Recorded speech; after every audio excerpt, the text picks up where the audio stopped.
To be a Steelers, consider others before you consider yourself. To protect your brother, even from himself. To give support at your own expense. And when wearing the black and gold suit of armor, make sure nobody desecrates it, disrespects it. Most importantly, we ourselves don't dishonor it.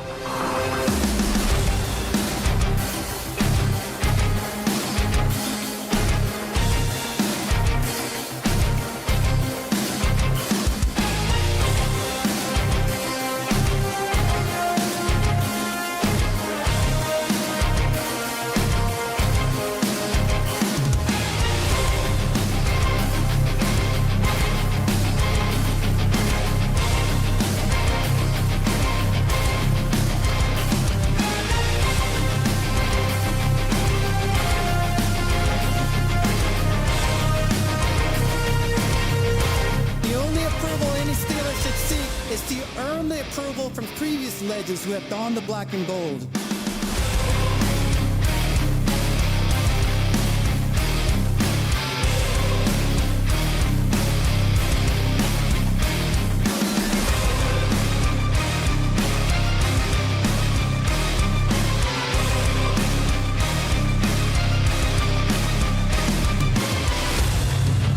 These virtues I learned while playing for the Steelers are what make the legacy of the black and gold timeless. They are passed down in the locker room from the steel curtain to anyone who valiantly wears the black and gold. Creating a brotherhood that is deeper than money, business, and winning.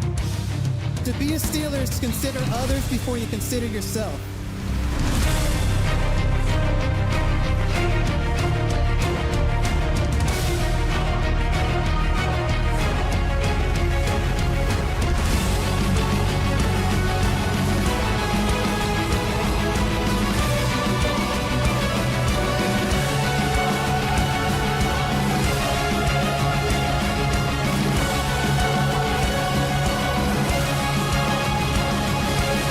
This is our culture, Steeler culture.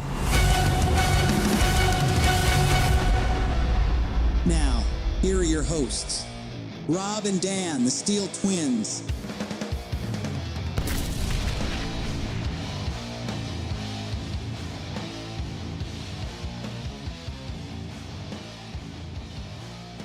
Steelers Nation, are you ready for some football? Because it is finally game day for our beloved Pittsburgh Steelers.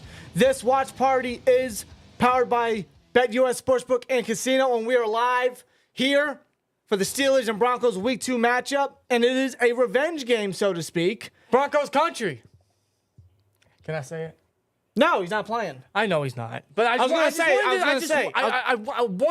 it. I was going to say it's a revenge game for Corliss Waitman. Oh, well, yeah, I suppose Technically, so. I'm right. Technically, you're right. We do get some sort of revenge game. It's game day, guys. I'm hype. I'm a little nervous because of the history the Steelers have against the Broncos, specifically in Denver. But in the Mile High City, yeah, it doesn't bode our chances. And from earlier games today, I mean, there's been quite a few upsets. The Bucs just pulled off the upset versus the Lions. The Vikings just pulled off the upset versus the 49ers. The Saints blew out the Cowboys hilariously. The Raiders are keeping it close with the Ravens. I'm frightened. So our chances are it doesn't bode well. Yeah, I mean, I'm a little worried, but I'm still feeling confident, maybe a little overconfident heading into this game. I just love the matchup for the Steelers, but you know what they always say. Any given Sunday, and we'll see what happens, man. It's going to be an intense matchup. It's going to be a fun watch, and hopefully the Steelers come to show up, show out, and as Tom would say, handle business. But thank you guys for joining us this afternoon, heading into the evening for the Steelers versus Broncos Week 2 game in Mile High City. We appreciate you guys for joining us early on as everyone is still rallying in. Shout out to you guys. Shout out to BetUS to sponsor today's podcast episode, today's watch party, today's live stream. As you guys know, the Steelers are the favorites for this game. You can see the betting lines here on BetUS.com. And I'm actually going to place a wager live right here. I'm very confident the Steelers can come out with a win and start 2-0, which would be great. I'm going to put 100 on this. I'm going to put 100 on here. If you guys want to trail this, if you guys want to tail it with me, go to BetUS.com. They have a special promo going on where you can get 150% deposit bonus on your first 3 deposits up to $2,000 when you use the code YouTube150 when signing up. Again, at BetUS.com. You get the fastest and easiest payouts in the industry, fast and easy deposit and withdrawal process, live wagering on all major games, including the Steelers and Broncos game, and personalized service 24/7, and that 150% bonus on your first 3 deposits up to $2,000 when you use the code YouTube150 when signing up. I'm going to confirm this. Steelers Nation, let's hope we get this win, man. Shout out to BetUS for sponsoring today's live stream. Just please gamble responsibly, and the Pittsburgh Steelers better please handle my emotions responsibly. Yeah, Steelers Nation, how are we feeling heading into this game? Yeah, before we get into some of the pre-talk, how on a scale of 1 to 10 in the chat, how confident are you guys feeling about this game? I'm going to go with a very safe 7. You're going to go with a 7? I'm going to go with safe 7. You know me, I try to keep my expectations low because, I mean, I've experienced a lot of disaster with this team, but I'm going to go at a 4. Okay. Well, I'm going to go at that's a little below. a confident 4. Okay. A confident 4. Okay, I feel you. All right. Icy Road says 50. Abel says 7. So Ahmad Scott says 5. 7 is fair. I mean, I think it's a good spot to be because the Broncos, man, they don't have much to offer. The Broncos are respectfully I mean, if we're being honest here, I mean, it's just Sean Payton's the guy, a head coach, his second year with the team. His first year was obviously not great. The Broncos didn't improve back from Nathaniel Hackett's disastrous season. And his second year, I mean, the team just doesn't really have a bunch of big names. It's just nothing but a rebuild process, some growing pains for them. And that's what we're going to have to do tonight. Shout out to Icy Rhodes. Remember, for 12 months, appreciate you, Icy says, we will score a touchdown today, just not with Fields. What are you entailing? I don't care who scores. I just want a touchdown. I don't give a damn if it's Chris Boswell throwing a touchdown on a fake field goal attempt to Troy Futanu, who's eligible. I don't care. I want a touchdown. I want a victory today. I want to start 2-0, man. All I ask is 1, and maybe grow from there, you know? We still got people in the chat saying 7, 8, 9. I feel confident 8.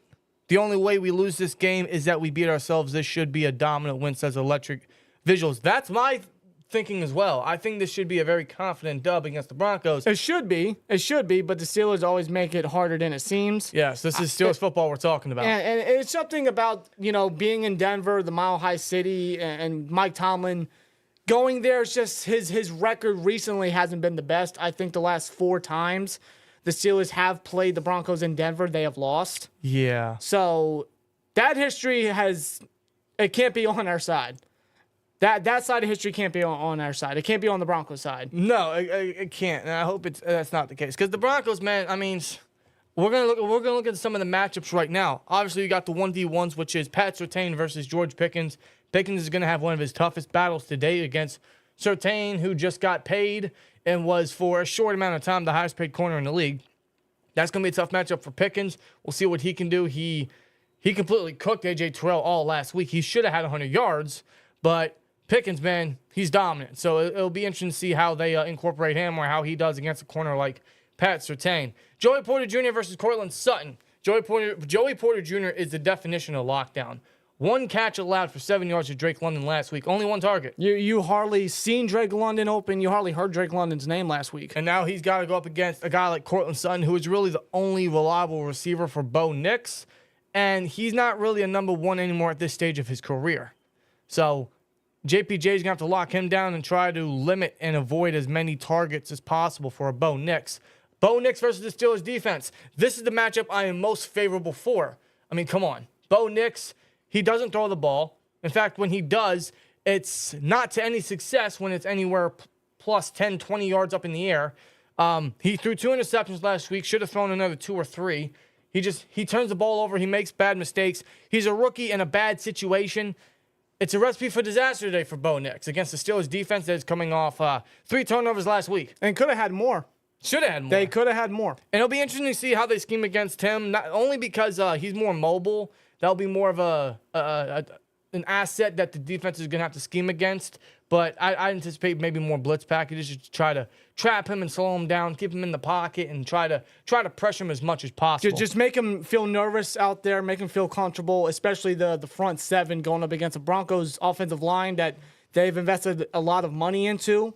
But last week, apparently, they gave up the most pressures allowed out of any other NFL offensive line with a 44.9%. Yeah, and they had some of their starting offensive linemen hurt. today or this past week. Yeah, in practice. So, I mean, that's part of the game plan here. The pressure has to get to Bo Nix. They have to make him feel nervous. They have to make him uncomfortable and force Nix to make mistakes. Agreed. The running backs versus the front seven, we got to stop Javonte and force the ball in the Bo's hands. If you do that, I think it's already a gone game for Denver, in my opinion. I mean, I think that's the best recipe right here. You stop Javonte and you force the game into Bo's hands. I mean, come on. Not trying to underestimate Bo Nix and his talents. Yeah, I don't want to underestimate the Broncos because any given Sunday, man, seriously, like anything can happen. In about an hour from now, we could be losing by 2 touchdowns. Yeah, and I don't want that. And the over-under is 2 hats thrown by you. So if that's the case, I think they'll be way over that. Right, but I feel confident in the defense having a great game. The offense is where a lot of eyeballs are going to be for Steelers Nation. Of course. Najee should eat. I think we all anticipate Najee. He's a lot more gritty, a lot more chirpy this season. Could be his last year in the black and gold, so he's going to try to go all out. He's looking thinner. He's looking a little more explosive. He's looking a lot more angry when running that football. So Najee should eat. What I want to see is more Warren. Warren needs more touches. Last week, I get it. Recovering from a hamstring injury from preseason. Whatever. Wasn't even on the injury report this week, though, in practice. So he's good to go. His hamstring's fine.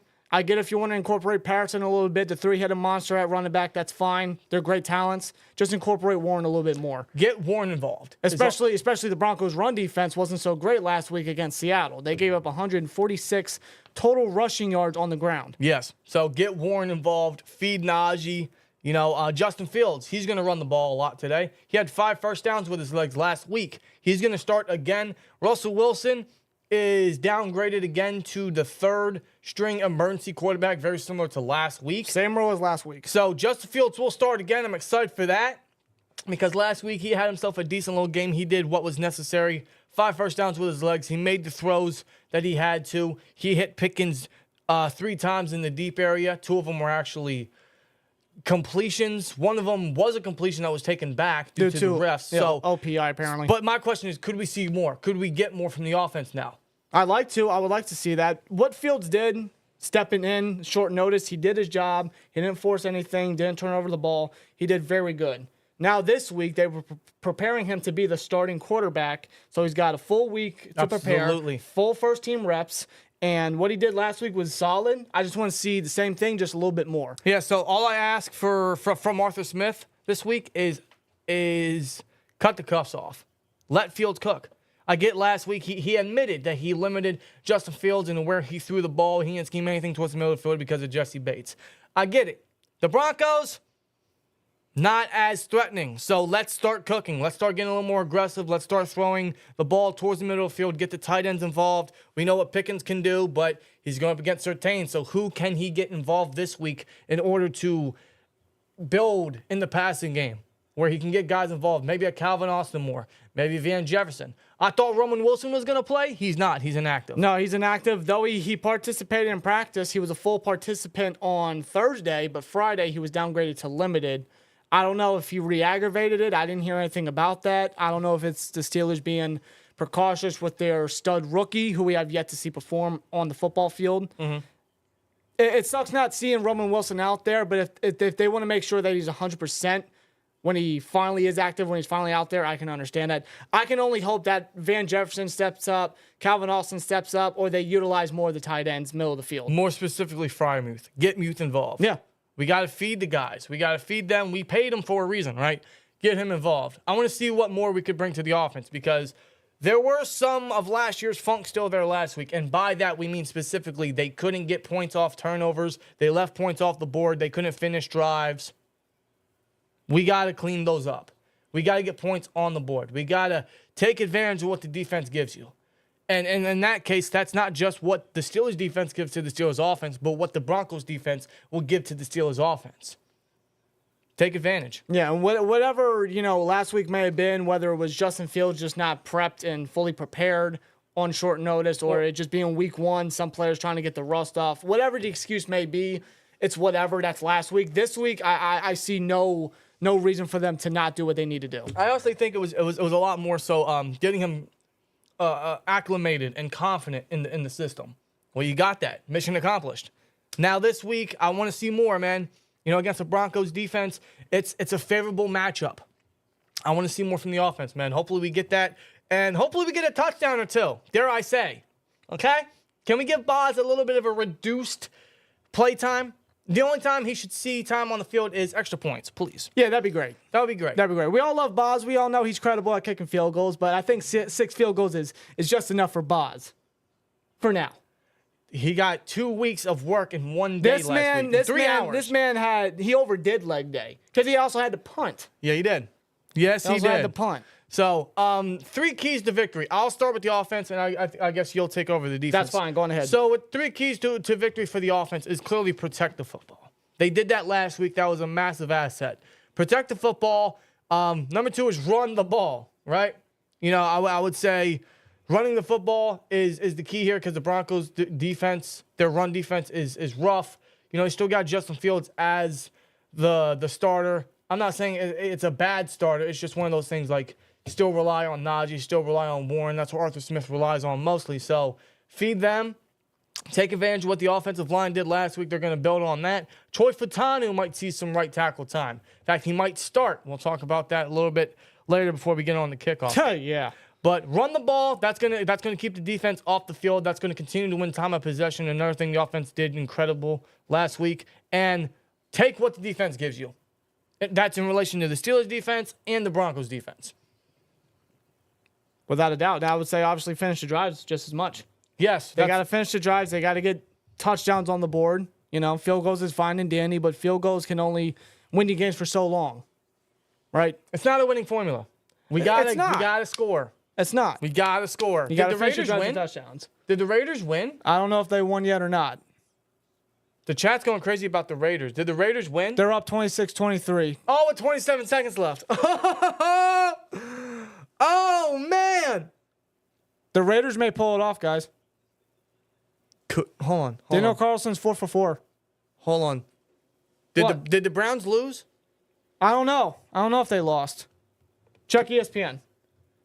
Well, while you do that, I'm going to go over my 3 keys to victory on defense. Ah, Browns won. Yeah, well. Sorry. Yeah, thanks, Jags. I thought we were going to get a repeat. Thank you, Jaguars. I thought we were going to get a repeat of last week. No, not. That wasn't the case. But, yeah, 3 keys of victory for the defense. I would say stop the run for sure. Limit Javonte, limit McLaughlin. You know, the rushing offense hasn't really been dynamic for some time now. But still stop the run. Just force Bo Nix to throw. You got to force the game into Bo Nix's hands, force the game into the rookie's hands. Agreed. And just make sure that they can't run the ball, give it to Nix and make Nix throw. And in that case, the pass rush has to come and make Bo Nix uncomfortable. They got to make him nervous. They got to force Nix to force passes, to make mistakes, and that's where the defense is going to have to take advantage with the takeaways. We got to give Bo Nix a nice, rough welcome to the NFL, man. Yeah, Steelers got 3 takeaways last week, and the Broncos turned over the ball 3 times last week. And the Steelers, like I said earlier, they could have had more against Atlanta. So maybe I would like to see a bit of a repeat. I don't know if we'll get that, but that's still a key to victory. Get the turnovers, do what you got to do to benefit the offense, and the offense just got to take advantage and finish their drives. Agreed. That's a lot easier said than done, but if they can do something similar to that, then we may be on the right path to 2-0. Well, you just look at the matchup. I mean, how can he not favor the Steelers in any way right now? But my fear is, their history in Denver. We know what the Steelers do against teams like this. And apparently it's upset week this week. It is. The Raiders are about to beat the Ravens if the Ravens don't give Justin Tucker field goal range. I mean, wow. Imagine that. The Ravens could be 0-2. Yeah. Lamar scrambles. He still throws it away. Already doing game commentary. They got 7 seconds left. 7 seconds. They got to do a Hail Mary.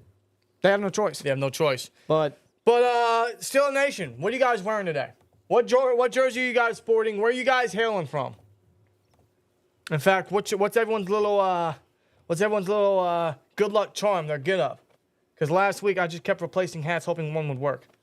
I'm sure you got your hats on deck. I got 4 on deck. You got 4 on deck. All right. The swear jar's filled. You know, this will probably be gone by halftime. You already know. I made chicken wings again. You know, I felt like that was good juju last week for Atlanta. Sure was. So maybe it is again. If that's the case, then I guess we're having chicken wings every week, right?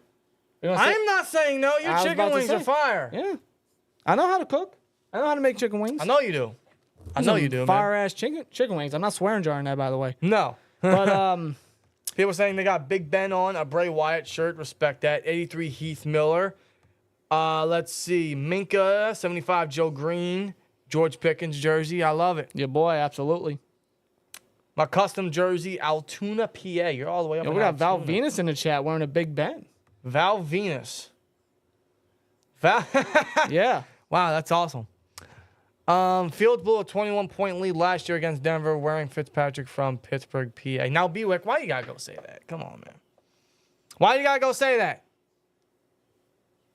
Come on, man. I don't want to see none of that. I don't want to see none of that. Now, was it he that blew the 21-point lead, or was it the defense? Jay Cola, you don't have that. There's no way you do. Jay Cola? Jay Cola. Gunnar Olszewski. You don't. That is the worst. There That is is no the way worst you have jersey I could think anyone could ever own as a Steelers fan. I don't believe you. I don't believe you. I don't believe you. Kickoffs here momentarily, guys, as we're in the final seconds of the Raiders and Ravens. Lamar's going to throw down the field. It's caught by Likely. You're joking. He got out of bounds. No, it's fourth down.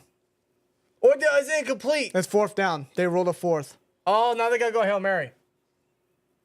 Likely had it, and it was broken yeah, up. it's complete. Okay. And that's a clean hit, too. I swear to God, I thought he brought it in. So you got to do Hail Mary.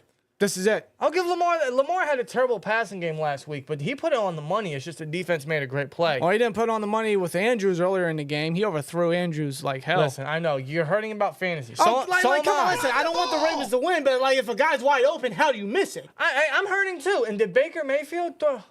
Motherfucking Baker Mayfield. How about Baker Mayfield, man?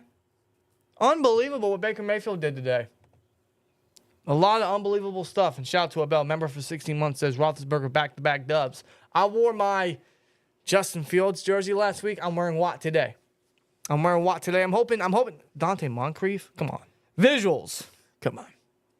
You got to drop it. Oh my God. No, but I'm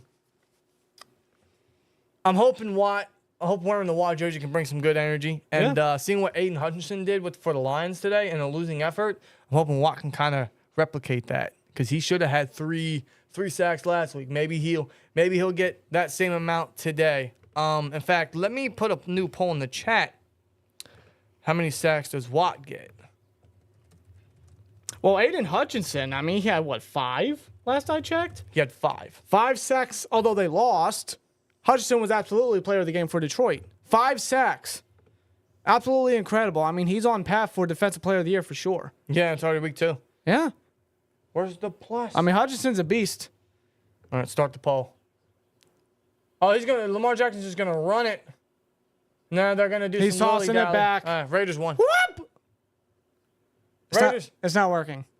The ball's out. Flag down. Just- Raiders won. it's done. Ravens are 0-2, man. Really? Is this real? Wow. Oh, my God. That's actually insane. Baker Mayfield is shining and has just led the Bucs to a 2-0 start, and the Ravens are 0-2, and the Browns are in quarterback carousel right now because they withdrew from a clause that would prevent Deshaun Watson from getting suspended. Yeah, the Bengals don't look that great right now. I don't know, man. I'm not saying anything, but I think you guys know where I'm insinuating. It's still early. But only I'm week loving the vibes, man. I'm loving the vibes so far. We just need to win this game. We need to start 0-2. I think that'd be a great start, man. For sure, brother. And historically, teams that start 2-0 are likely to make the playoffs. And honestly, these are the wins we need, knowing the back half of the schedule. Yeah. These are necessary. These are necessary victories. And there's no reason we shouldn't lose this game versus the Broncos. No BS today. No BS. Seriously, yeah. I meant 2-0. Thank you. Yes. But my God. One little thing we want to get into real quick. So Troy Fautanu is healthy. He is off the injury report. He did not start last week. He was the backup. But according to a report from Jerry Dulac, they're going to be splitting reps between Troy Fautanu and Broderick Jones at right tackle. Take that with a grain of salt. We will see for sure if that's the case come this game shortly. But if that's the case, that is the dumbest idea you could ever do for the right tackle position. I don't know what they're doing with the right tackle position. I don't know what they're doing with their first round picks back to back. I don't know what Pat Meyer's doing. And I don't know why Tomlin is allowing this to happen. I don't get it. I don't see how this is going to favor either of these guys. I don't. It makes no sense because if Troy Fautanu is playing at right tackle, just keep him there. Why would you limit his snaps as a rookie and continue to trap Broderick Jones at right tackle? If Fautanu is healthy and he is ready, you know for a fact he is your future solution at right tackle. Why take away snaps from him? Oh, keep him on. You know you're moving Broderick to left. Why keep him there? Well, remember this. It was said that Fautanu was going to be the day one starting right tackle until he ultimately got hurt. Correct. And he was working his way back, and the Steelers didn't feel comfortable starting him last week because they still wanted him to heal, and they wanted to see, how he was progressing health-wise and in practice, so they had Broderick in there. Last week, and Broderick, I felt like he did fine. He did fine at right tackle, but the plan is, of course, Fautanu at right tackle, but now you're just going to have these guys rotate when you supposedly, but if that's the case, you're going to take snaps away from the rookie that your long-term vision is for him to be the right tackle, and you're still having Broderick Jones out of position. Correct. That is the dumbest thing they could do if that is indeed true. That makes no sense to me. That is the worst thing they could do at the right tackle position when they know damn well exactly what their plan is. They're just doing it in the most complicated fashion imaginable. I can't overstate this enough. Omar Khan said right before Fautanu was selected, a couple days before the draft, Broderick Jones was drafted as a left tackle. He will eventually play as a left tackle. So when they drafted Troy Fautanu, you know exactly what they were doing. Now, just because Troy Fautanu is healthy and can start at right tackle right now if they really needed him to, or if the Steelers desire to, that doesn't mean Broderick has to start at left tackle. Okay? If Fautanu is healthy and ready to go at right tackle, Broderick is not needed at that position anymore. No, he's not. So why rotate? Why are you rotating? What's the point? If Broderick has to be on the bench because Dan Moore is doing solid, so be it. So be it. Anyway, we're back, and the game is live, and Bo Nix and the Broncos offense will start the game. SteelTwins Nation, here we go. Come on, man. Come on. At Broncos country. It's game time. Under center. Come on, man. They're going to give it to Javonte. Javonte's going to put his head down and try to get a couple yards, but he'll be stopped for a 3-yard gain. Ogunjobi in there to clog the hole as we look at the offensive lineup for the Broncos, which is on paper it's a solid line, but according to the stats, a lot of investment, a lot of money in there, but yeah, it's just the performance doesn't look good on paper. Yeah, and the target's right there, of course. Yeah, Devon Feely is inactive, so they're going to see more time from Marvin Mims. Under center, they're on I for him. They pitch it to Javonte. And in the backfield is Alex Highsmith and a bunch of others. They did a pitch. It was not going to work. It's going nowhere. They read it like a Stephen King book. Read it like a Dr. Seuss book. Even better. Even better as they look at the Steelers' defensive lineup. Starters are right there. Patrick Queen is good to go. He was on the injury report Thursday, but he was a full participant Friday. So that was a loss of 4 from McLaughlin. And the secondary is just loaded. Could we get a 3-and-out here? 3rd and 10. They're going to go shotgun here. McLaughlin stays on the field. I believe they're going to go in bunch formation. Wow, they're going bunch. Bo Nix. I can see what he's amped takes up. Takes the snap. He throws short. It is caught, but he is met by Minka Fitzpatrick and Beanie Bishop. Sure, the marker was not even close. He was not going to get past Minka. And as long as the Broncos continue to execute plays like that, they are not going to be threatening on offense. Because how many passes did Bo Nix complete last week of 10 yards or more? Was it 2? He was 2 of 12 for throws that went over 10 or more yards. 2 of those passes being interceptions. Ass. So straight up, ass. Straight up.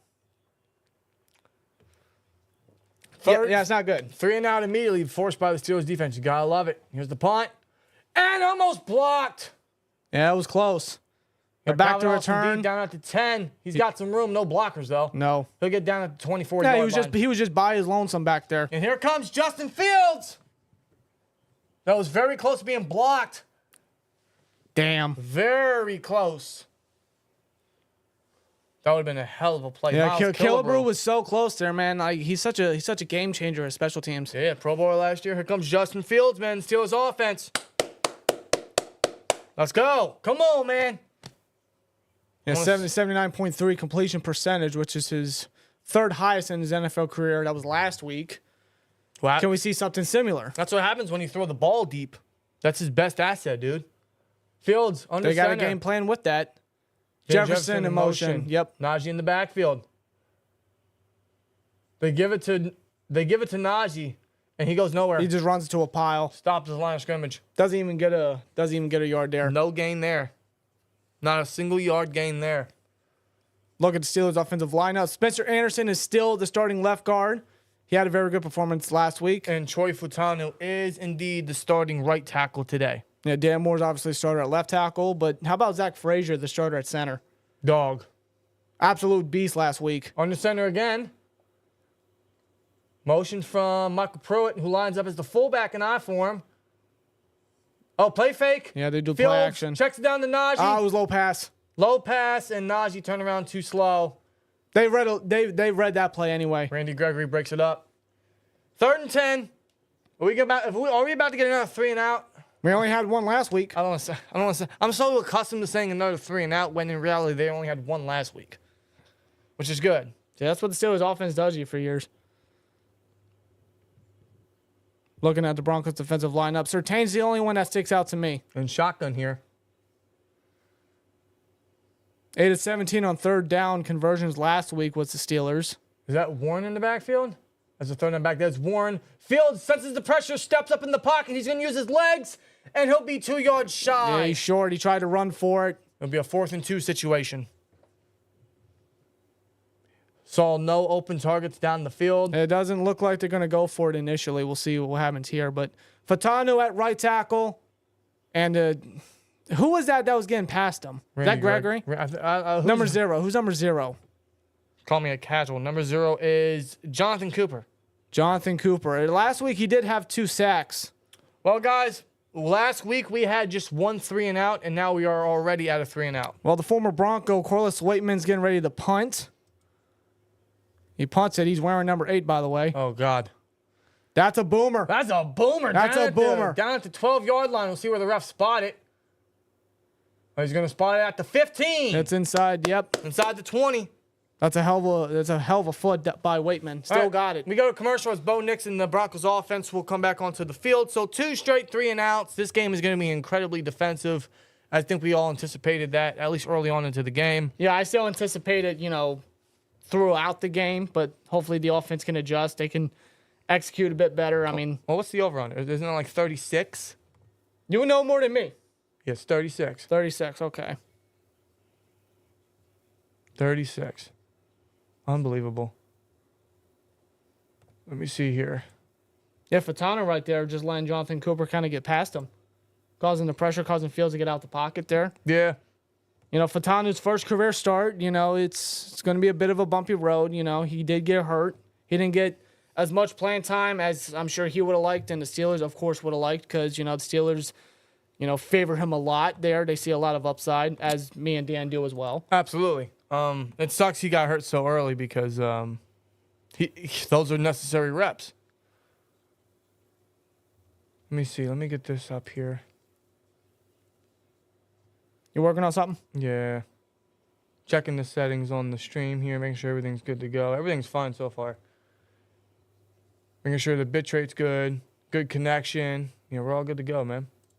We're all good to go.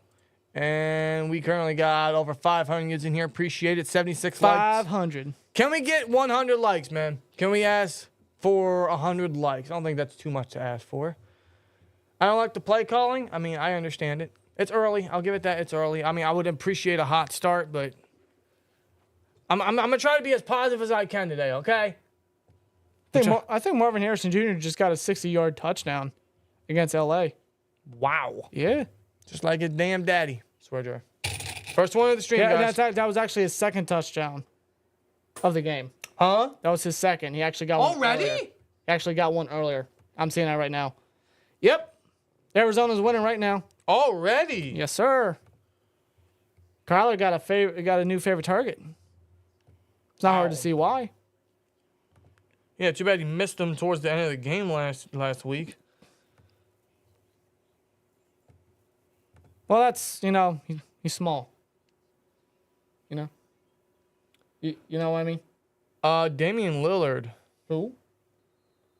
Dame time? Damian Lillard? Oh, yeah. What? He put 2 hours ago, I think I'm seeing who held Justin Fields back for real, because what the fuck are we doing? He posted that 2 hours ago. Huh.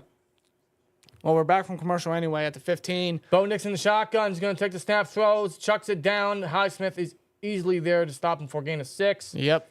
And that is Javonte with the quick check down catch.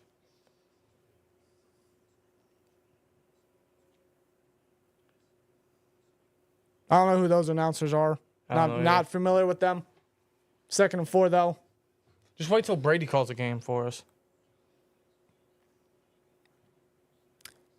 That should be interesting, to say the least. Peyton Wilson's in there. That's good to see. Shotgun again.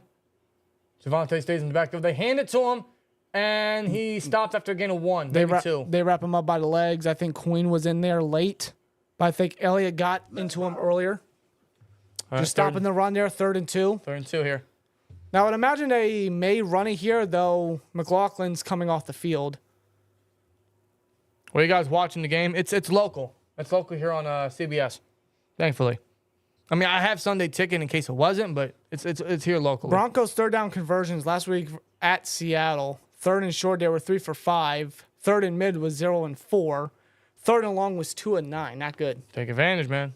Well, 3rd and 2 right here. Javonte comes in shotgun. Oh, they're going to Looks pass like they're running a little bit of a blitz, and they get to Bo Nix. Bo Nix just feels the pressure. He slips, and Highsmith knocks him down. 3rd down sack. Alex Highsmith. That's a sack by the Steelers defense. Highsmith with his first of the season. Yes, sir. Yes, sir. Let's look at this again. He's going up against Garrett Bowles, their longtime left tackle. He just gets around him. And Nix just feels the pressure. Yep. He just felt uncomfortable, and he just fell. Highsmith was able to touch him. Yep. There you go. Alex Highsmith with a sack. That's the first sack of the Steelers defense today. 2 straight 3 and outs, man. This might be the game of the punters. Well, Denver goes to punt. Calvin Austin got fair. No, he returns it. At the 32. He's got some space. Oh, he got knocked down hard. Makes a couple moves, but gets down near the 45-yard line. Will take us past the 40. Flag on the field. Tackled by, is that J.K. Skinner? The backup center safety for them? Or J.L. Skinner, my fault. J.L. Skinner. Yeah. From Boise State, I think? Yeah, the tall guy. Holding receiving team, so they're going to take that back. It was a decent return by Calvin, too. I thought so, yeah. Take that back. Made a couple moves. The penalties, man. The special teams, I don't know. The special teams, like, punt coverage unit is just... They just have no one down there. They don't have a gunner to get blocks or to stop the guy from doing anything. No, I just feel most of the time Calvin's just kind of back there by himself. Dreadman, how you doing, man? Shot to him in the chat. Says Steelers starting slow is nothing new. You're correct. You're very correct. That's what they usually do. Steeler football is back when that's the case. That's just what we're prone to being used to. Unfortunately. Though we want more. We would like to see more. Not to sound gritty or spoiled or whatnot. It's just, you want to improve. You want to get better. Right. Hawk says, man, that was smart TJ touching him because I don't think Highsmith touched him. I didn't think he touched him either, but once the quarterback goes down, it's sensed as a give up, so it's still a sack. In NFL rules. As stupid as it is, that's how it is. But yes, TJ Watt with a heads-up play there. Wait, the Commanders kicker had 7 field goals today? And the Commanders won, by the way. All on field goals. He got Boz beat. Commanders didn't even get a freaking touchdown. They won 21-18. That's how bad the Giants are. God, they just like us. Shout out to Mr. Cantoni. He just subscribed to the SteelTwins. Appreciate you, man. Let's ride. Cantoni, thank you. Let's ride. Let's ride. He's not playing, but he's, I'm sure, in uniform. Austin better hold on to the ball. He runs too freely with the ball. Yeah, I mean, I haven't noticed any mistakes from him yet, though. So he's already better than who we had last year. Last 2 years, actually. Will Fields have the playback open up for him? I don't know. I hope so. I hope he has the playbook open. It's early, so we'll see. But so far, yeah, it's to no one's surprise. This is a punting game so far. Steelers come on to the field for the second drive. Justin Fields and company. Hopefully, it can get something going, man. Maybe a first down. Maybe they were going to be in decent field position because of the penalty that's taking them back. But We'll see, man. We shall see. That's not what I wanted to do. Best defense since back in 2010 Super Bowl years. Hope we don't waste it with a below average offense. Honestly, man, you might be right. I'd say I'd say our best defense though since 2010 was 2020. 2020 was our best defense. 2020? I would argue 2018. 2018 sucked. You mean 2019? Well, I mean 2019. I don't know why I get those years confused. I'm terrible with that, but yeah, 2018 we choked at the end of the season. We did. 2019 I know we did. Under center. 2019 defense was great. I'd say 2020 because it was stacked. Oh, play fake. Fields looking, scrambling, and he's gonna get past the line of scrimmage for a gain of 1. Maybe a gain of 1. Okay, I don't know what Fields is seeing down there. Maybe no one's getting open. Maybe he's not working with anticipation, but God, can someone get open down there? Like, we're trying to execute some shots down the field. And that's the worrisome thing with Pickens going up against Surtain, because you know Surtain's going to want to try to blanket him. If no other target, no wide receiver 2 is going to step up, then there's no separation. By the way, James Daniels wearing that Guardian helmet is just funny to me. Under center again. They come in 12 personnel. They give it to Najee. He finds a little bit of a gap, and he'll get a gain of 4. Second and mid coming up. Some shoving there by Zach Frazier. Second and Najee. Little Yaya with a 2. We've got 2 words for you. Hope they open the playbook for Fields today. I hope so, man. As they highlight Justin Fields here. 11-28 record as starting quarterback. God. 41 giveaways. God. He didn't give 1 away last week. Hopefully we don't see any of that this week. 3rd and 6. This is crucial here. They go shotgun here. Warren, the 3rd down back. Come on, get it first. Fields takes the snap. Throws. It's caught by Pickens. Pickens with the catch. Down to the 40-yard line. That's a first down. Let's go. Quick little slant route. That's all you need, man. Pickens with his first catch of the game right there. Line him up in the slot. Oh, that's dirty. Yep, he targets right towards the middle, man. And see, look at this route design by Pickens. See, that's how you utilize him. Yes. That's how you use a guy like Pickens and his talents. That's how some of the best receivers in the league are used, man. Cup. You see how the Chiefs use Rice. That's very similar there, man. Now they go empty. Could this be a draw? Well, they're at the 40-yard line. See, with Fields, you never know, but... Snap, Fields. Oh, feeling the pressure. Oh, he's Jonathan Cooper with the pressure. He's going to get past the line of scrimmage. He's going to continue to run for He's first still down. on his feet. Still on his feet. Big gain there by Fields. About a 16, 17-yard run by Fields, man. Good job feeling the pressure and using his legs. That's a first down. He felt the pressure coming from Cooper, who was untouched, and Fields was able to use his speed, use his legs up the sideline. Someone left Cooper untouched. Just left him untouched. I don't know if that was the intended purpose, or I don't know. Cooper was not blocked whatsoever. But good job by Fields. Under center past midfield now. That's good. If you're not down with that, shout out to Lil Yaya. got 2 Fields words for you. gives it to Warren. He makes it. Oh, he almost made a guy He got his miss. legs wrapped up by Alex Singleton. Their core piece in the middle of the front 7. Gain of 4. I thought Warren was going to escape there, dude. Warren comes off the field. Najee subs in. Little Yaya with a note, too, says, remember when we were robbed by New England of a Super Bowl? Yes. Many times. Many times. Too many times I'd rather not just sit here and list them. Let's ride. Yep. Those were the days. No, they were. No, they weren't. I'm I joking. mean, at least we had an offense. 2nd and 6, though. Under center. They go I form Pruitt. Is that Pruitt or Hayward? Hayward lined up as the fullback. They give it to Najee. Yep, they went I form there. He'll be 3 yards shy of the first. And Najee's a bit chirpy this year. Second and Najee. Yeah. Look at him talking. Look at him talking. Good, man. I appreciate that. That was a 3-yard gain by Najee there on the carry. I appreciate that. Najee comes off the field. Warren subs in as the 3rd down guy. 3rd and 3.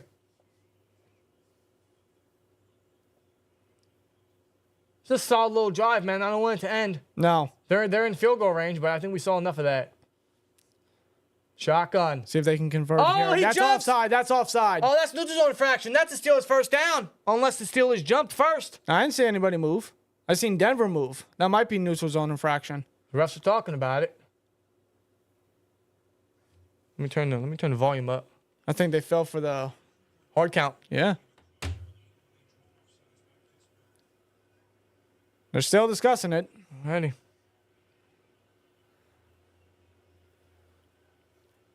Looked like Cooper was the one that jumped.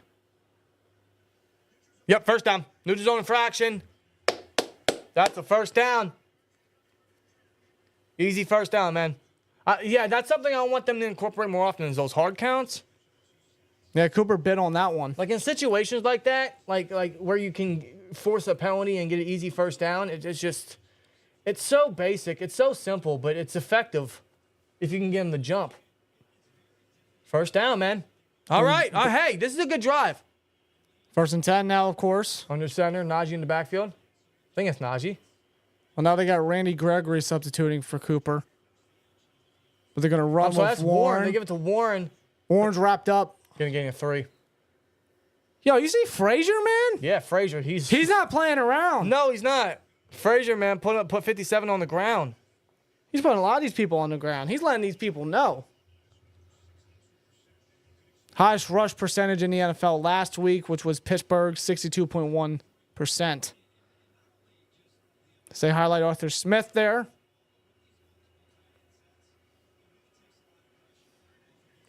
Muth in motion. Similar play design, under center. 2nd and 7. They give it to Warren again. He's got Warren's some burst. First down, space. past the 20. That's a first down there. Down at the 18-yard line. Guys, we are in the red zone. Wrapped up by Riley Moss there was Warren, but that was a hell of a run there. Warren stays on the field. I love that. He just got that burst. You know, when he gets the ball in his hands, he gets past the line of scrimmage. He just has that burst, man. Yes, sir. You just think that you're going to get an explosive run, which most of the time you usually do. He'll get wrapped up, but, I mean, as long as he gets the yardage needed and necessary, I mean, Warren's a dog. Was already, what, 3-4 touches already for Warren? 3 touches already for Warren, man. 1st and 10. Play fake. Field scrambles left, bootleg. He's got Muth. Muth caught What a it. grab by Muth there. Down at the 3-yard line. What a grab by Muth. Unbelievable. That is a catch. Holy hell. Fields finds Muth. He reaches up. He grabs it in. And 2 feet in. it looks like it. That's a catch. Highlight from another angle right here is just wide open. See, and that's how you use them, man. Simple fucking corner route. Swear jar. Let's go. You just do that, man. You know what to do, right? You know what to do. 1st and goal. They got Najee back there. Feed him. Give it to him. At the 4-yard line. Punch it in. They give it. No. Play fake. Fields looks. Oh, he He's didn't sacked. see the pressure coming. Just give it to Najee. He's sacked by number 52. That's Ellis. Is that Caden Ellis? That's Caden Ellis. Taken down. Give it to Najee. They're overcomplicating shit, man. They did a play fake, and Fields tried to find a target. No one got open. He didn't even sense the pressure coming. Just give it to Najee.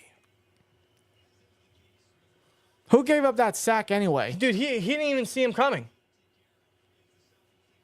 I was looking at Fields. I didn't even see who gave up the sack. Now they're back at the 10, which may give him more space. 2nd and Najee. Yep, 2nd and Najee. You are correct. But And he'll Najee gets back at the 5. Yeah, he'll get right back where we started. 3rd and goal. Getting a 5 there. Oh, they could have just gave it to Najee, man. I don't know why they didn't. They should have just given it It to may Najee. be the obvious call, but, like, just do it. You can do it. Najee can fight for yardage. He's got a center that will push people down, though, knock people down. Come on. 3rd and goal now. Or what you going to call, man? Arthur Smith, what you going to call? We're in the red zone. Come Well, on. the play clock stopped because there's a Bronco that's hurt. That's Jones. DJ Jones being attended there. He's going to be walked off the field by a couple trainers. All right, guys, I want to finish this drive, man. We're right here. This is the closest we've gotten since last week. Come on, man. Come on. I want a touchdown. Throw it up to Pickens. Throw it up to Washington. Get Muth on a corner or on an out route. Feed it to Najee. What happened to Jones here? I don't know. Well, he comes off the field. 3rd and goal. Steelers going to go shotgun. 4 wide. They got Warren back there. Fields 2 minutes to go. takes the snap. He's going to chuck it. And it's caught by Darnell Washington brings it in for the Steelers' first touchdown of the season. Darnell catches his first career touchdown. You gotta be kidding me. Our first touchdown of the season, Darnell Washington. I didn't have that on my bingo card. Using his big stature, his gigantic size, Mr. Bigfoot himself. Dude, I love that. Look at this play design. They have him out wide as a tight end. That's a mismatch. And Fields throws it outside where Darnell can only get it. He hauls it in. Touchdown. That's Arthur Smith, hat off to you. That is beautiful. What a way to use your tight ends. What a way to use his size. That is how you do it. Justin Fields of Washington. Boz with the boot. And that's good. Steelers are up 7-0 now. We have a touchdown. How about that? Let's go. Look at this again. Look at that block by Warren. Fields just throws it outside where only Washington can haul it in. That's beautiful. Yeah, it's a tutty. Everything about that play was phenomenal.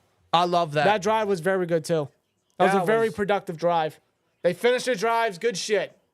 Good shit. Unbelievable, man. I know, swear jar. Run the ball! Darnell Washington, secret underdog. With 4 terrible towel emotes. Yeah, he's been a member for 7 months, man. Mount Washington, I love it. I love it. Yeah, we use Washington, his first career touchdown.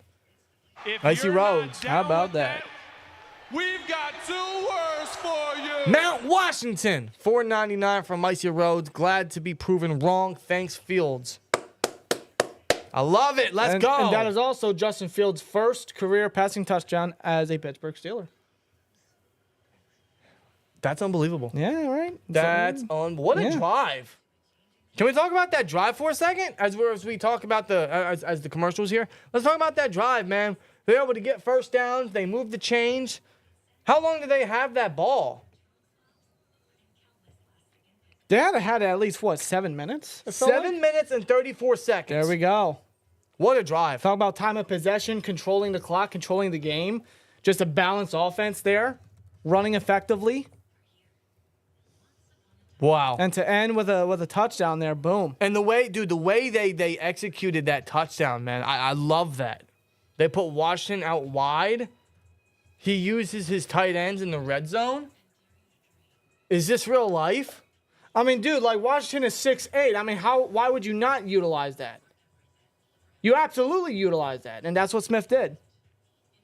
Wow. I mean, Smith was just salivating over that thought of trying that out. Yes, dude. Thank God he did, finally. Washington, dude.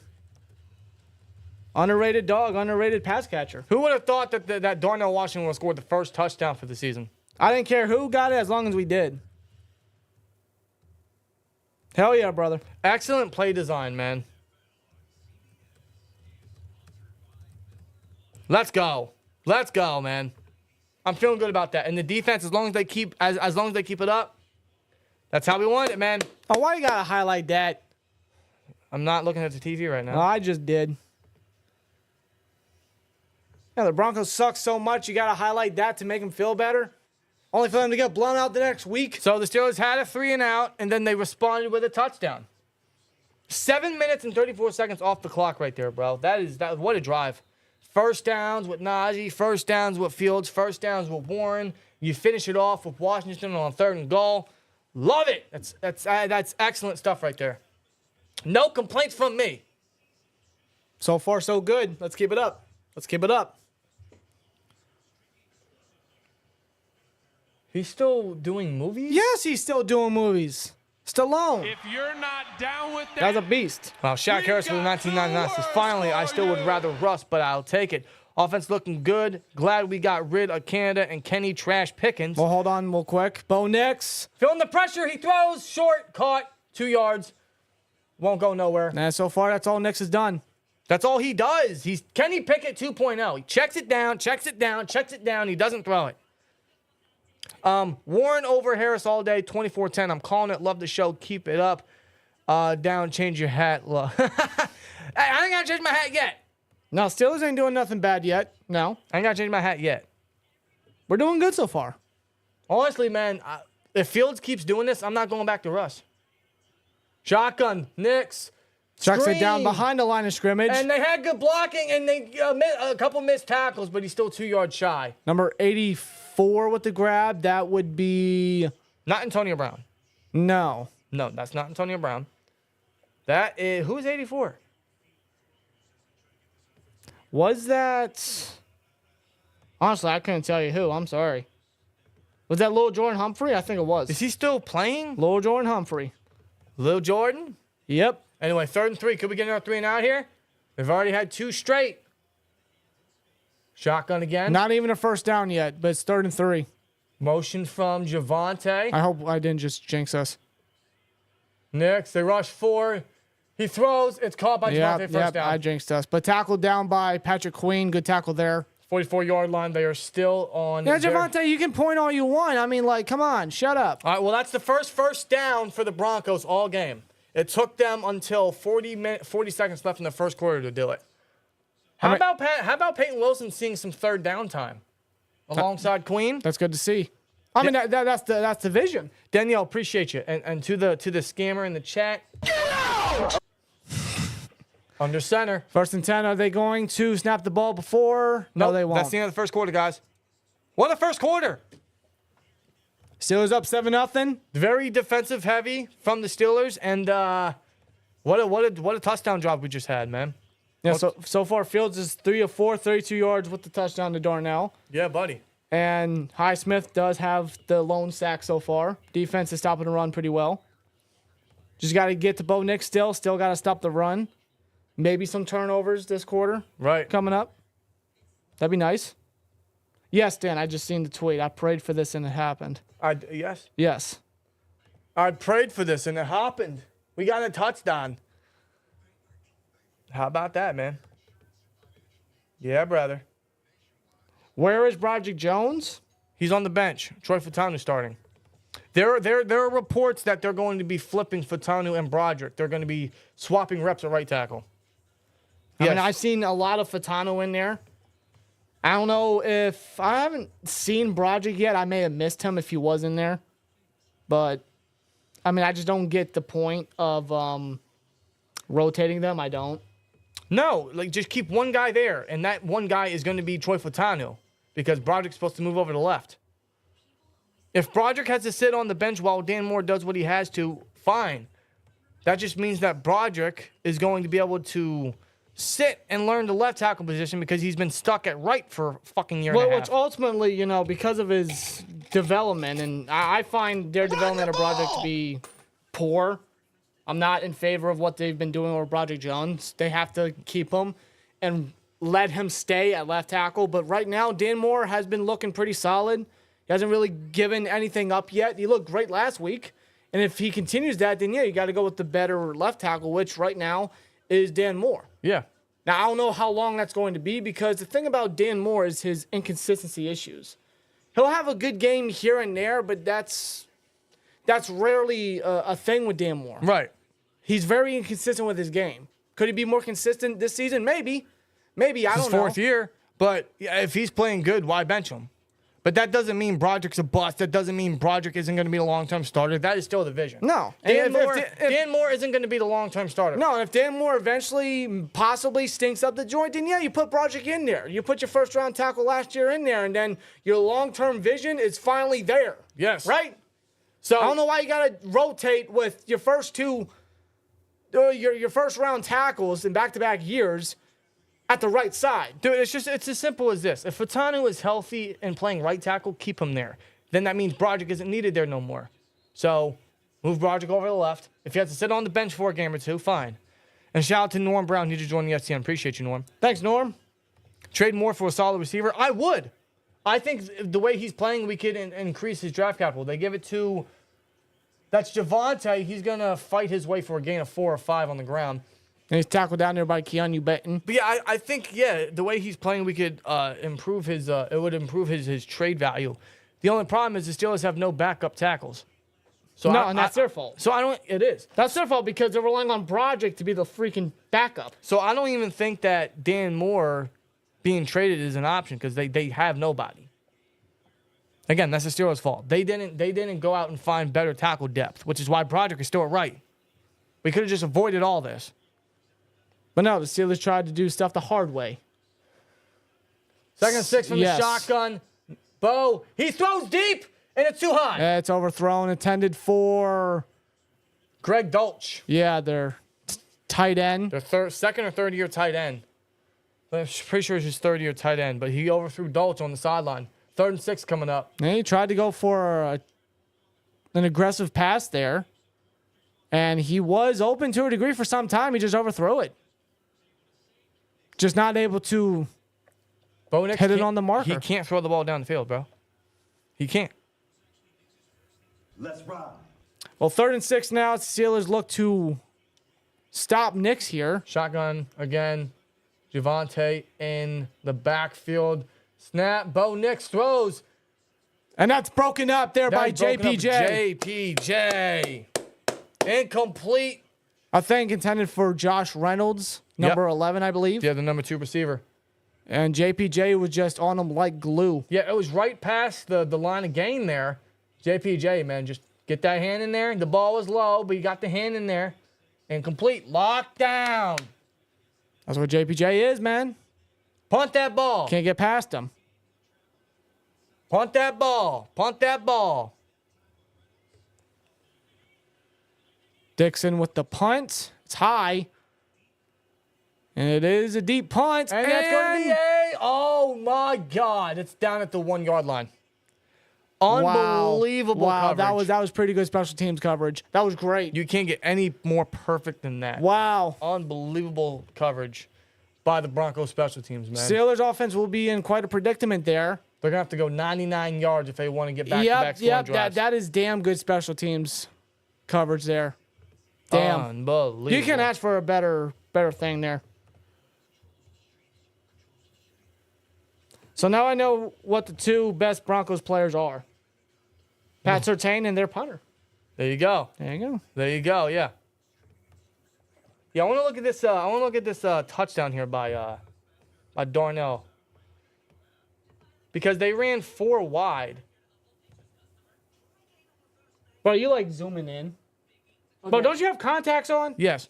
They're working for you. So aren't they had Pickens and Van Jefferson lined up on the right side. Right. And then they had Michael Pruitt and Darnell Washington lined up on the left side for 4 wide. Mm-hmm. Yeah, they're spreading out the tight ends, which is great. That's great. That's unbelievable. Well, because I mean the tight ends, man, they're not stiff individuals. No, they're very athletic.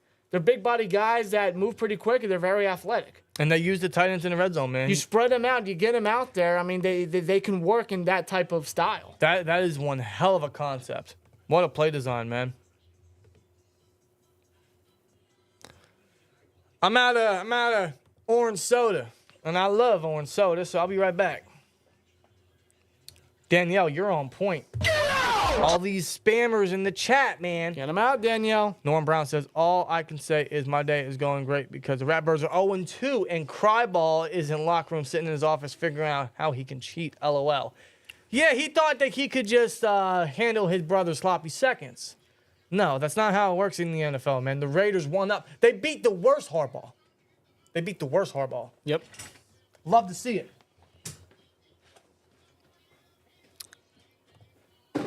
Yeah, Jim's having a good time. John, not really. Wow, man. Throw it deep to Pickens. I like to see that. Maybe they come out aggressive. Maybe. Imagine that. Maybe they come out aggressive. So far, no jungle boogie. No, not yet. I don't really want to have to go down to those limits. Please, Steelers, don't do such a thing. Who loves orange soda? Autumn, yes, we did see Saints and Cowboys. That was a wreck. You know, it's crazy to see what the Saints and what Derek Carr can do with just a simple coordinator change. That's what Clint Kubiak is going to bring to the table. He's going to be a future head coach, man. Under center fields, Najee in the backfield, they sneak it. Wow, what a play because gives them cushion. They sneak it. That was all about getting some cushion. John Franklin Myers evaluated for a concussion. You know how the NFL is with that. Then one of their starting defenders on that D-line there. 2nd and 8. Okay, they got to give him an extra 2 yards of some cushion there. It's space. It was necessary. They didn't want to be pinned back there too much. Broderick Jones is in the lineup. 2nd and 8. Let's see what they do here. Under center, they give it to Najee. And they run And it. Najee's Najee gonna up run the for a middle. first down. Up the middle, wide open. Run the ball, Naj. Run the ball. Man, Najee, man. That's another Pittsburgh Steelers first down. Yeah, Broderick Jones is now in the lineup at right tackle. Let's look at how this O-line just separates. You see Zach Frazier there at center. It just keeps a man down. Pancakes a man down. He pancakes a man down, and then the left side just opens it up, and now she's just able to run up the middle. Frazier, man, we got a center. Yes, we do. That was excellent execution. Under center, they give it to Najee again. Oh, he got man in the backfield. Welch read that one, but Najee's able to push forward for a gain of 2. Small gain there, 2nd and 8 coming up. As they highlight Zach Frazier there. We do have our center, guys. You don't mess with Zach Frazier. See, I look back at Cole and Green. You never saw that. No. You never saw that. Like they were either getting pushed back or they were fighting to push the guys back. They never pancaked them. No. All right, so can we get some play action here? They got Warren in here. Or I should say they rarely pancake them. No, more times than not, they got pancaked. Yeah, they were on the ground, not their opponent. Play action. Fields checks it down to Warren. Warren's got some room up the right sideline. He's going to go for First a gain down. of 14. First down right there. Come on, Warren. Using Warren's receiving ability, we all know how he is there. See, and my concerns about them not getting him involved goes right away because it was clear that they were limiting him last week because of the hamstring. And now Warren's healthy and ready to go. And not just utilizing his receiving ability, but his yak ability. It's so dangerous. Yes, it is. Welch having to push him out of bounds. That's another first down. First down from Najee. First down from Warren. Let's keep going, man. Down to the 25-yard line. Driving down the field. Under center, play fake again. Fields trying to look deep. Throws it away. Yeah, he just got rid of it. Dude, they even had Ben Skoranek run a route. Yeah, the former Ram. Ben Skoranek, the former Notre Dame Fighting Irish. Big body wide receiver. He was elevated from the practice squad. As we get an update from the Bengals and the Chiefs, and Joe Burrow throws a touchdown to not Jamar Chase. Andre Iosivas. Is that the... Iosivas. Yeah. They go, well, the Bengals are up, unfortunately. That one wide receiver. I can't remember what college, but... Princeton. There you go. Shotgun, Warren in the backfield. They give it to him. Warren finds a hole. He spins from a defender, and he's taken down after gain of 4. On the 2nd and 10 there. 3rd and mid coming up. If we can get a first down here, that'd be great. Otherwise, yeah, we would have to punt. Surprised Najee wasn't in for that one because it would have been 2nd and Najee. But Trade Russell for Waddle. I don't think Mike McDaniel's going to do that. I know they're going to need a quarterback, but I don't think they're going to do that. They may sign Ryan Tannehill. Think we will extend Najee in the offseason. Khan can surprise us once more. I would hope so. I want Najee back when the price is right. 3rd and 6 now at the 29-yard line. Warren. Oh, there's a false start. Was that Muth? Someone moved. That's a false start. That was Broderick. Broderick moved. Broderick. Your big-ass body and you can't sit still? Dude, come on, man. Broderick. That's going to be costly. And I got a feeling that's going to be costly. And Broderick knows that. So take that 3rd and 6. It's now a 3rd and 11. I still love Broderick, man. He's just out of position, but that's a dumb play. 3rd and 11. Out of position or not, you can sit still. Snap out of the shotgun Fields. Broderick just got beat there. It's caught. First down. Finds George Pickens on the sideline. Down at the 41-yard line. So despite the flag, Fields is able to find Pickens. First down, Pittsburgh Steelers. Pickens' second grab of the day. Unbelievable. That's what a big first down right there. See right there, I believe Surtain there was playing zone there. Yep. Pickens, the perfect route design right there just to beat it. Quick little out design. Pickens with the first down. Pickens, yeah, he's just going to do that point. He does better than Claypool. 5 of 7, 60 yards and a touchdown for Fields. Already better than last week. 40-yard line now. They give it to Najee. Oh, he's got a block Najee got a lot of yardage right there. 11 on the ground. He had Pruitt as the lead block, and yes, he gets another These players are feeling it. Dude, this is fun to watch. This is fresh. And they had Hayward lined up as the fullback. They had Pruitt motion from left to right as the lead block. Warren gets the first down. Daniels and I think Broderick was there at right tackle just pushing guys over. 11-yard gain by Najee. First down after first down after first down. Look at that balance there, too, so Let's far. finish past midfield now. They give it to Najee again. He's got some blocks. He's going to get another gain of 5. Another tough run by Najee. There's a flag on the play. Oh, my God. Take that back. Holding. It looks like it. If it's who I think it is. Broderick, what the fuck? Are you serious? Broderick. Listen, man. Not his drive. Listen, we have defended Broderick tooth and nail. The penalties are inexcusable. Like, dude, why is that necessary? What are you doing? Broderick, stop. Come on. Get Fatanu back in there. Get Fatanu back in there now. Come on, bro. That might be the drive killer. That might be the drive killer. That moves us 10 yards back, yeah. They give it to Warren. 2 He yards. won't get far.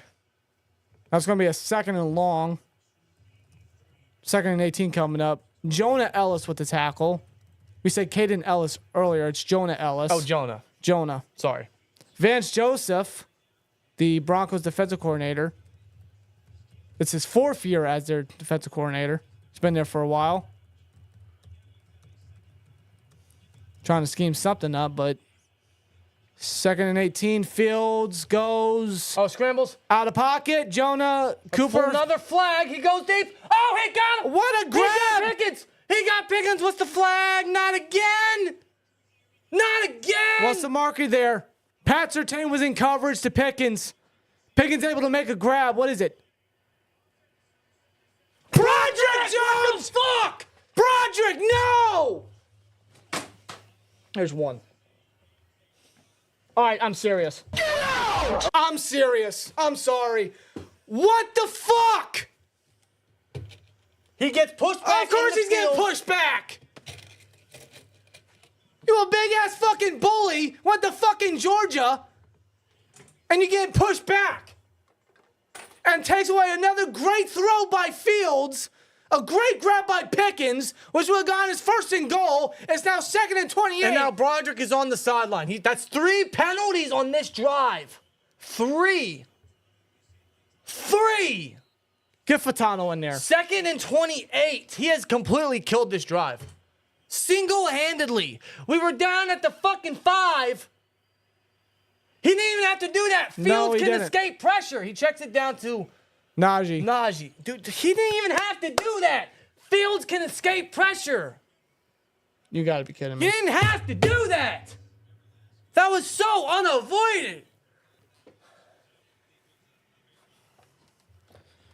You gotta cut the experiment. I'm done. You gotta cut the experiment with Broderick at right tackle. At the very least, do that. Cut the experiment. Finish it. It's done. It has not worked. Enough. Get him over at left where he's supposed to be. Try that experiment and see if that can save his career. Field checks it down to Mew, 3rd and 23. He'll get down at the 49-yard line.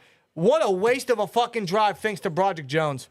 So much time off the clock. Fucking plays left and right were happening, and Broderick just had to hold somebody because he can't work well at right.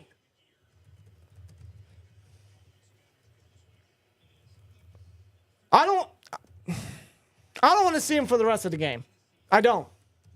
After that drive, I'm sorry. He doesn't deserve it. I'm sorry. The only saving grace for Broderick. That is crucial as Waitman punts again. Oh! No, there's a touchback. Touchback. Damn, they tried. Just too far by Waitman. Listen. Here's the thing with Broderick. Out of position or not, the penalties are inexcusable, but we are begging. They're talking to Broderick there. We are begging for the 140th million fucking time. Cut the experiment. End it. He is not a right tackle. I'm not ready to label him a bust because he has been forced a right tackle because the Steelers refuse to sit Dan Moore and they refuse to look for any better tackle depth, which is why Broderick is still stuck at right. Until he has moved back to left and we truly see what he is, I cannot label him a bust yet. But the penalties are so fucking terrible. But this should give the Steelers every indication, you know what, this is it. This isn't working. We got to move him back over. As if preseason wasn't enough. Dude. As if the first preseason game wasn't enough. Dude, this has to tell the Steelers we have got to stop doing this. We have got to move him back over to the left. And if this continues, yes, he's a bust. No more. Listen. The right tackle rotation was a stupid idea to begin with. I don't know why Tomlin said, "Okay, do it. I'm cool with it. You can go and try it out." Like, no, you're not doing that. Why would you do that? Exactly. Yeah, guys. That should never have started, but now you got to stop it. You're not having Broderick get back out there. You know, I'm sorry, you're not. You're having Furtado stay in there for the rest of the game unless something were to happen. I don't want to see Broderick in there again. I don't. No more at right tackle. No. Listen. We're not for this game. Not ever again. We're not defending the penalties. Those are inexcusable. But the Steelers, man, if this isn't the fucking straw that breaks the camel's back about him being a right tackle or that he shouldn't be a right tackle, I don't know what's gonna end it. I don't know what the hell is going to end this awful experiment that has lasted a year and a half now. What do you have? Finish it. It was a false start, then it was a holding, then it was another holding. Dude, we were down at the 5-fucking-yard line. One. Wherever it was. God damn it, we could have punched it in with Najee. What was that, our third drive?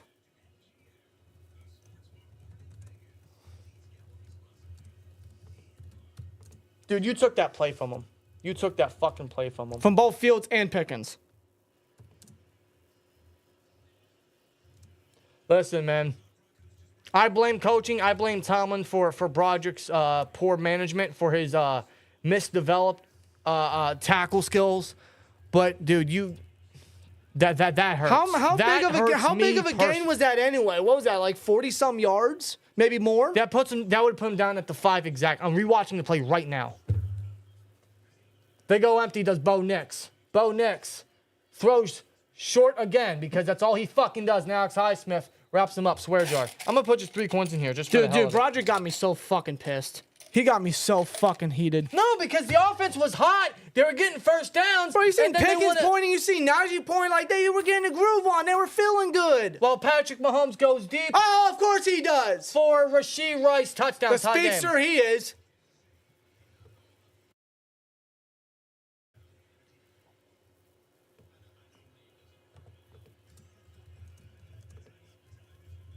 Dude, I'm flabbergasted. They give it to the running back. I couldn't find who, but it's a first down. He's still going down to the 40-yard line. He's still moving. Yeah, the Broncos O-line's pushed him forward. He's still up. Is that that's McLaughlin? Yeah, it's McLaughlin. That's McLaughlin. No, Batty. Who is that? Tyler Batty? Who? Huh?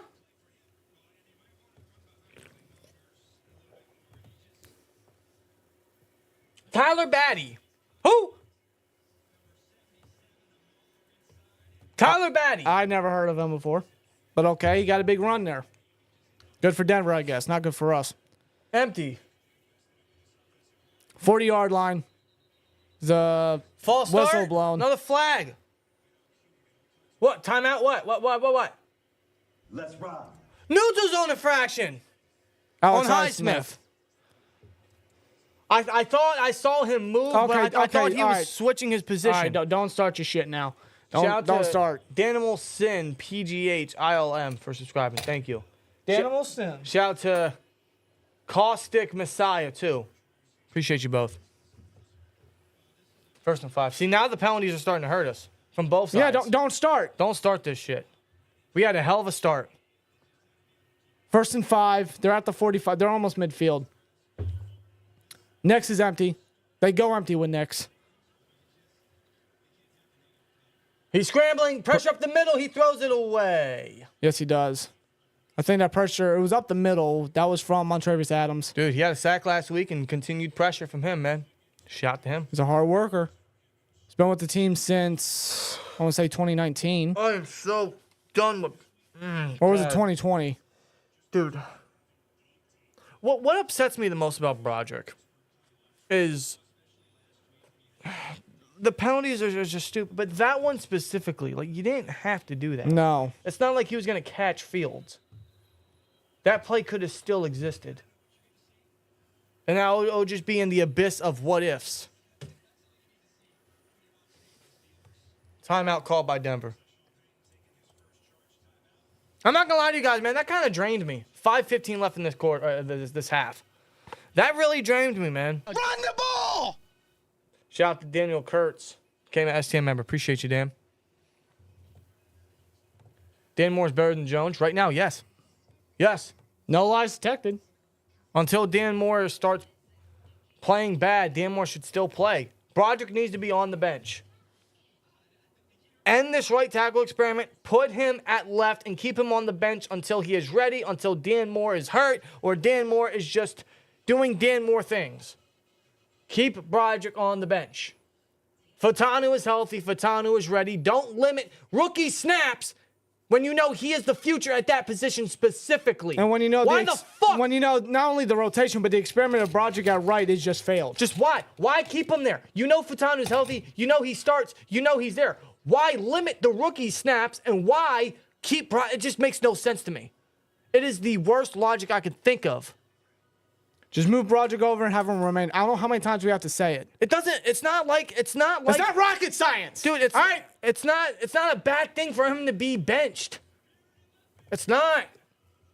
At this point, it would be a blessing for Broderick because it's what he needs. It's exactly what Broderick needs. He's never going to learn if he's not disciplined, if he's not benched, and if he's not at his proper side, where he can work on the penalties, where he could work on the fundamentals, when he can work on his blocking. No, we're not trading Broderick. No. We traded up for him. We invested a first rounder. He still has 2 years left in his rookie contract. No, Broderick's not going anywhere. There's still a lot to be seen. He only played one career game at left tackle since being drafted by the Steelers, which was versus the Ravens last year, where we beat them, and he didn't allow a single pressure. He didn't allow a single sack. Nothing. Nothing.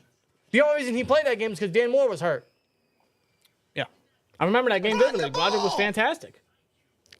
At right? No. LMK Reptiles, Ken, member for 4 months. Appreciate you. Says trade Jones or Moore for number 2 receiver.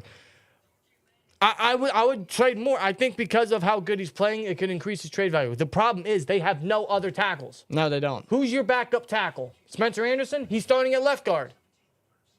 He's your emergency option, but you're not going to do that. They have no other options at tackle, and that's the Steelers' fault. Unless they sign the guy off someone's practice squad or they trade for somebody, but I couldn't tell you who. I couldn't. That's the Steelers' fault for not investing into it much more than they should have. 2nd and 5. They're at the 45-yard line. Next, runs a draw. He's going to scramble. First He's using down. his legs. He's still running. He slides before the 40-yard line. And that's the thing about Nix, man. He's a very underrated scrambler. That's how they're going to keep themselves in the game. 5 minutes left in this half. Well, now they're past midfield. It's the first time this game they're past midfield. Are the penalties really going to be the turning tide of this game? It wouldn't surprise me. It usually is. Come on, don't start. Seriously. We had a good first quarter. And then the Broderick penalties happened, and then now it's like they lost their mojo. Literally, under center. Javonte in the backfield. Hand off to Javonte. Met immediately. Gets the gain of 2. Damn, brought down hard by Benton. What's the spread? The Steelers' spread was 2.5. 2nd and 7. Sean Payton looking over the playbook. In fact, let me see. Rushing last week at Seattle, yeah, wasn't good. Just not productive. I mean, Bo Nix was the leading rusher. What the bloody shit nuggets? 2nd and 7, 4 minutes to go in the second quarter. Nix drops back. Oh, what? What? That's a hold on. What? Hello? Hello? He still got to him. TJ Watt with a sack. Yes, Let's go. God, yeah, he's getting fucking wrestled to the ground. I'm like, son of a bitch. Show the replay. I want to see it. Still got him. I want to see it. He's hit and down by TJ Watt. He touched his leg, yeah. Oh, he's still credited with a sack. He touched his leg. That's a sack by TJ Watt. Danny, I need to ask you whose game this is. Huh? Whose game this is? It's TJ Watt's game. TJ Watt's game. Yeah. Yeah. And he throws it short on the 3rd and 15, and he's not even going to get close, taken down by Minka Fitzpatrick. Marvin Mims with the catch. That might just be enough for field goal range. Well, 3 minutes to go in the second. Yeah, this first half is flying. Are they? I don't know if they're in field goal range now because of the sack.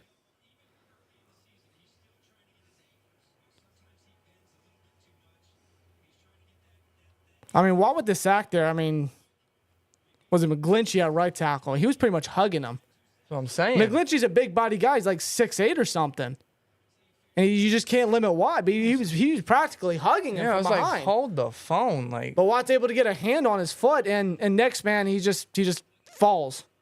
He got scared and he fell. they're going to punt it? They're in punt formation. So I thought they were in field goal range. Well, but- Steelers are going to call their first timeout. Okay. Steelers are indeed going to call their first time out. We're going to go to commercial. We're going to go to commercial. Just go to commercial at 2-minute warning. I hate the NFL. Quick ad break, guys. Shout out to BetUS for sponsoring today's live stream. This aggravating live stream now, but thanks to BetUS Sportsbook and Casino for sponsoring us this NFL season. Man, I want to get into the betting lines here for the games. As you guys see, they have live wagering on all major games. And clearly, they still have wagering on the 2 games that are to be happening tonight and tomorrow night. You guys want to get in on some of these wagers, feel free to do so. But shout out to BetUS for sponsoring today's live stream, man.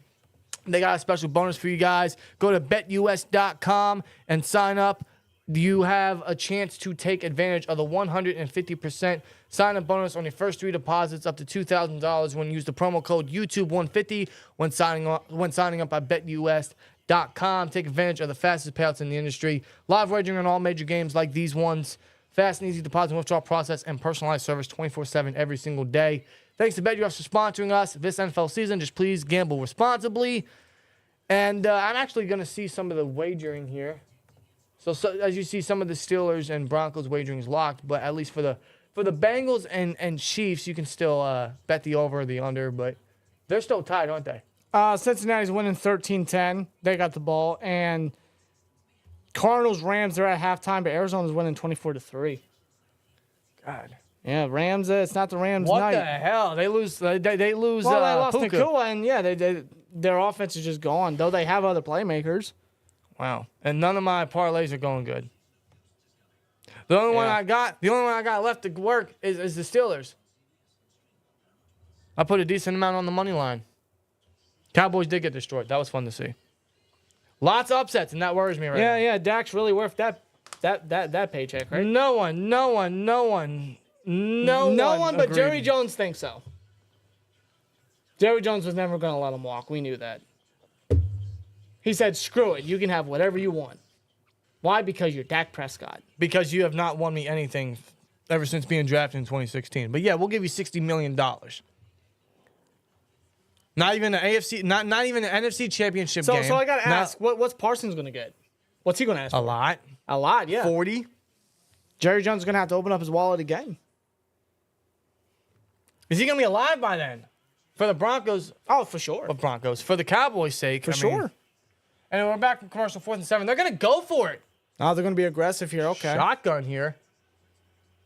Snap. Bo Nix. Looks. And it was batted down. He missed them. Patrick Queen looked like he had a chance to pick it off, but it's merely a deflection, which is fine. That's an interesting decision, but what a stop by the Steelers defense. Let's take a look here. Yeah, Patrick Queen batted and almost picked it off. Yeah, because Patrick Queen blitzed and batted. He had it. He had it in his hands, and Queen knew he had it. But it'll count as a deflection. Well, regardless, whoever he was targeting, it would have been behind the target anyway. Yeah. But yeah, quick. What type of decision is that? Because Or now the play design, I don't know by Denver. I don't know. Now the Steelers are at the 39-yard line. They do a play fake. Fields bootlegs to the left or to the right, throws. It's caught by Van Jefferson. All right, that was actually a pretty grab by Another Jefferson. flag. Is Broderick back on the field? Another flag? Well, no, Fatano's in there, so it shouldn't be on Broderick. Then again, it could be. If it's on Fatanu, man, I give up.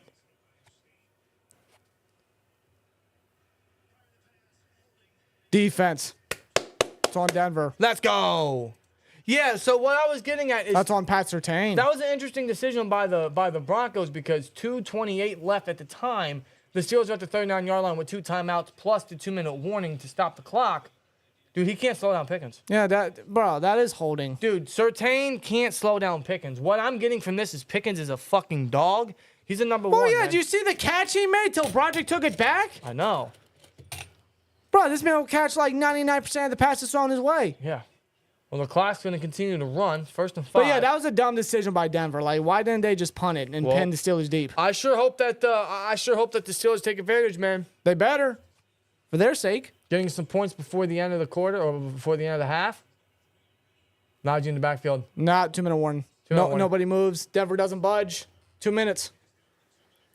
All right, guys. So far, what's the biggest highlight? What's the biggest player of the game for you? I gotta give credit to Fields. I gotta give massive props to Fields, man. Fields is playing real solid. Again, he's being protective of the ball. He's not forcing anything. His accuracy is looking much better than last week. He's hitting Pickens. He's hitting his targets. If that passed the Pickens count, Fields right now would have over 100 yards. Wow. Pickens would have at least maybe 70. Wow. But no, thanks, Broderick. Yeah, he's having himself a really good game, his Fields. He's looking a lot more comfortable this week. Love to see it. And you can kind of see the little growth of confidence in his play. Like when he's back there behind his center, behind his line, and getting the ball to Fields, or not Fields, Pickens, when Fields is getting it to Pickens. Mm-hmm. I mean, yeah, you just see the confidence just oozing out of him. And he threw a touchdown to Darnell Washington. He's also ran for 26 yards. Yeah, I think that's what last week was all about, was just building that confidence, getting some momentum under his belt. And so far, it's paying off for the Steelers. And yeah, ball placement has been real nice. I mean, I see no problems with it. If it wasn't for Broderick, Lord knows what the score would be right now, man. Dude, I'm looking at the play again. Because they were at the 43. I know it's in the past now, and I hate continuing to harbor on it. But I still want to look back at it. They were at the 43. Pickens throws it, and it's caught at the 15. And he's taken down at the 5-yard line. 6-yard line, whatever. Do the math. I mean, my God, that's a huge gain there, and it's just gone. All that still could have existed if they just kept Fatano right tackle. I mean, dude, that penalty is just soul crushing. It's as simple as that. You didn't even have to put Broderick back in. It made no sense. 3 penalties on that drive. I know we keep staying. It's just let's move on. Yeah, we gotta move on. For real. 51-yard loss. Yeah.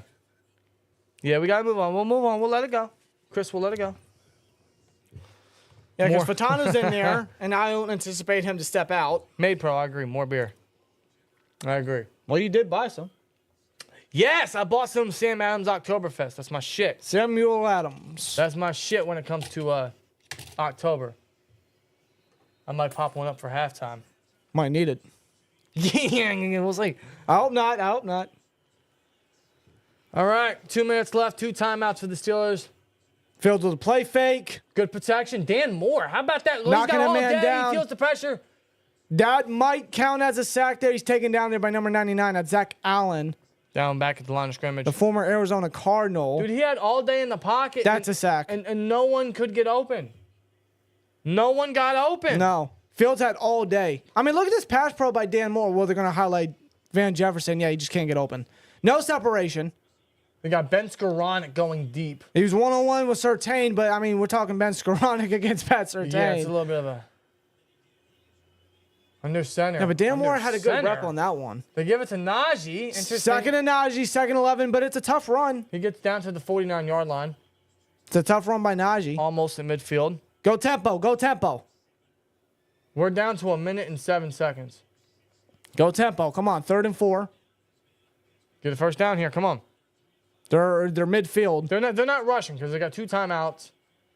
They're at the 50. They might just settle for 3, which I don't hate.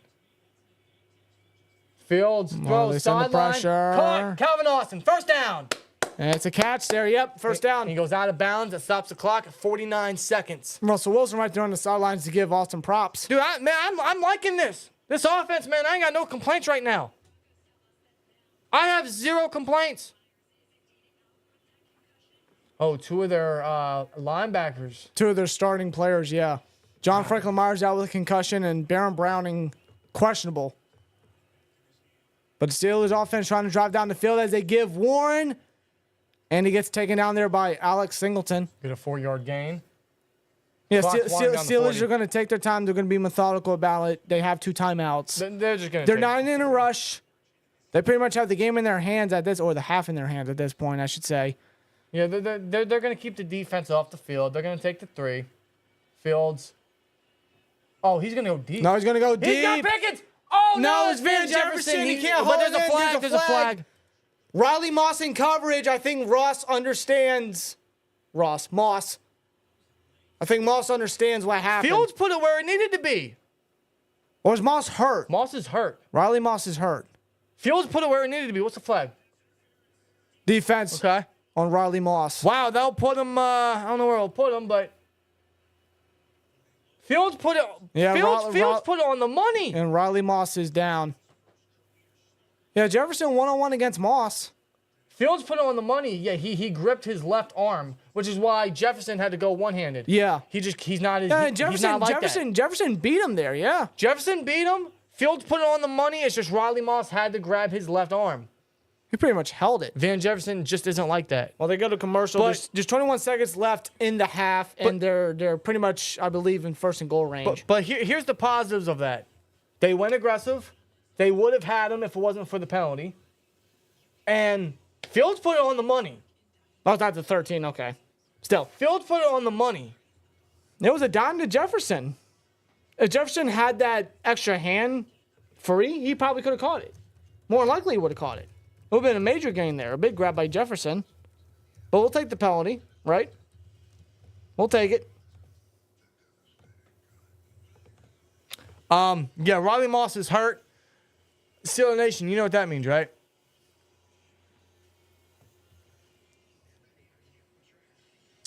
In case you guys don't know, their backup cornerback is Levi Wallace. I'm not joking. Throw his way. I'm not joking. Throw his way. Target Levi Wallace. Okay? We know from firsthand experience of watching what he did. You target that. That's their weak link now.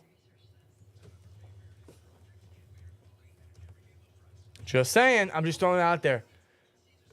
Man, I kind of wish Jefferson would have brought that in. If he would have, He could have, man. If he got that one-hander, that would have been even more epic. Pickens catches that. Probably more than likely. Pickens catches More that. than likely. Pickens would have done that with his eyes closed. Oh, sure.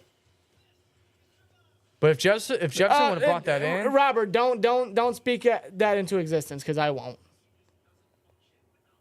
I won't. What do you say? Don't read it out loud. I'm not.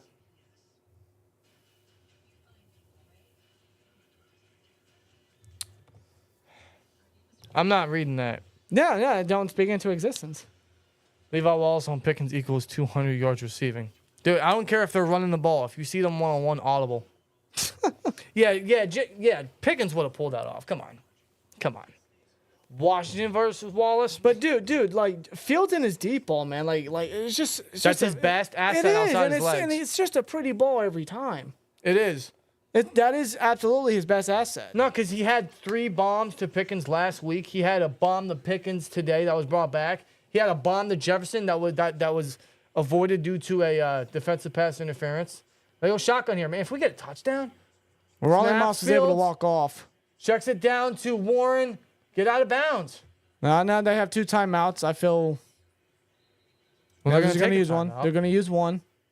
I think it would have just been smarter of a play by Warren to get out of bounds. Sure. I get that. Eli Apple or Levi? At least Levi was decent in Buffalo.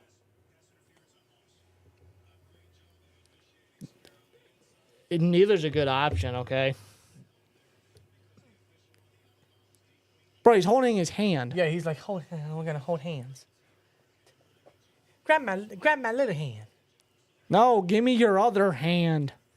Jefferson, man, you gotta haul that in. He does, though. I mean, like, how many catches is he doing on the jug machine at training camp? Was it 200 after practice? Something like that. 300, whatever. Fields in the shotgun, Warren in the backfield. Dude, if we score here. 14 seconds, 2nd and 3. Fields looks, Throws. Pickens, he got him. He's just walking. Touchdown. Oh, he reaches out. I seen a flag That's a thrown. touchdown flag. What's the flag?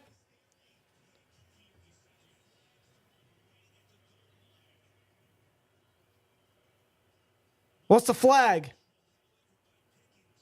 OPI? OPI. Damn it, Jefferson! You touched him too early. Oh, damn. You touched him too early. That would have been a Pickens touchdown. And that pushes them back. Dude, Pickens, dude, TJ Watt got robbed last week. This week it's Pickens. Seriously. From 2 fucking flags that Broderick and Jefferson just had to fucking do. Come on, man. You got to be kidding me. Did he have to do that? Did he have to do that? No. Now they're back at the 16. He should have 80-plus yards and a touchdown in the first quarter or first half. They're going to check it down. They might just run it here. I'd still make an end zone attempt, but I'm sure they're just going to take the Don't be points. aggressive. And they call a timeout, do the Broncos. Yep, they called the last timeout. Dude, come on, just Jefferson.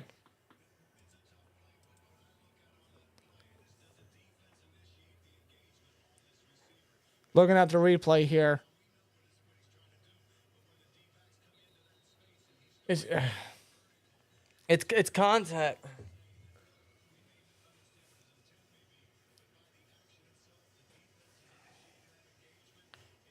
I don't know if he tried to run his route design, but he got his hands like on the defenders there.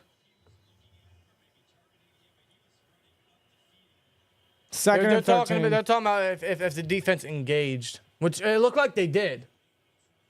But the refs see contact before the ball's in the air. Fields throws, caught Jefferson. Jefferson's going to try to go around.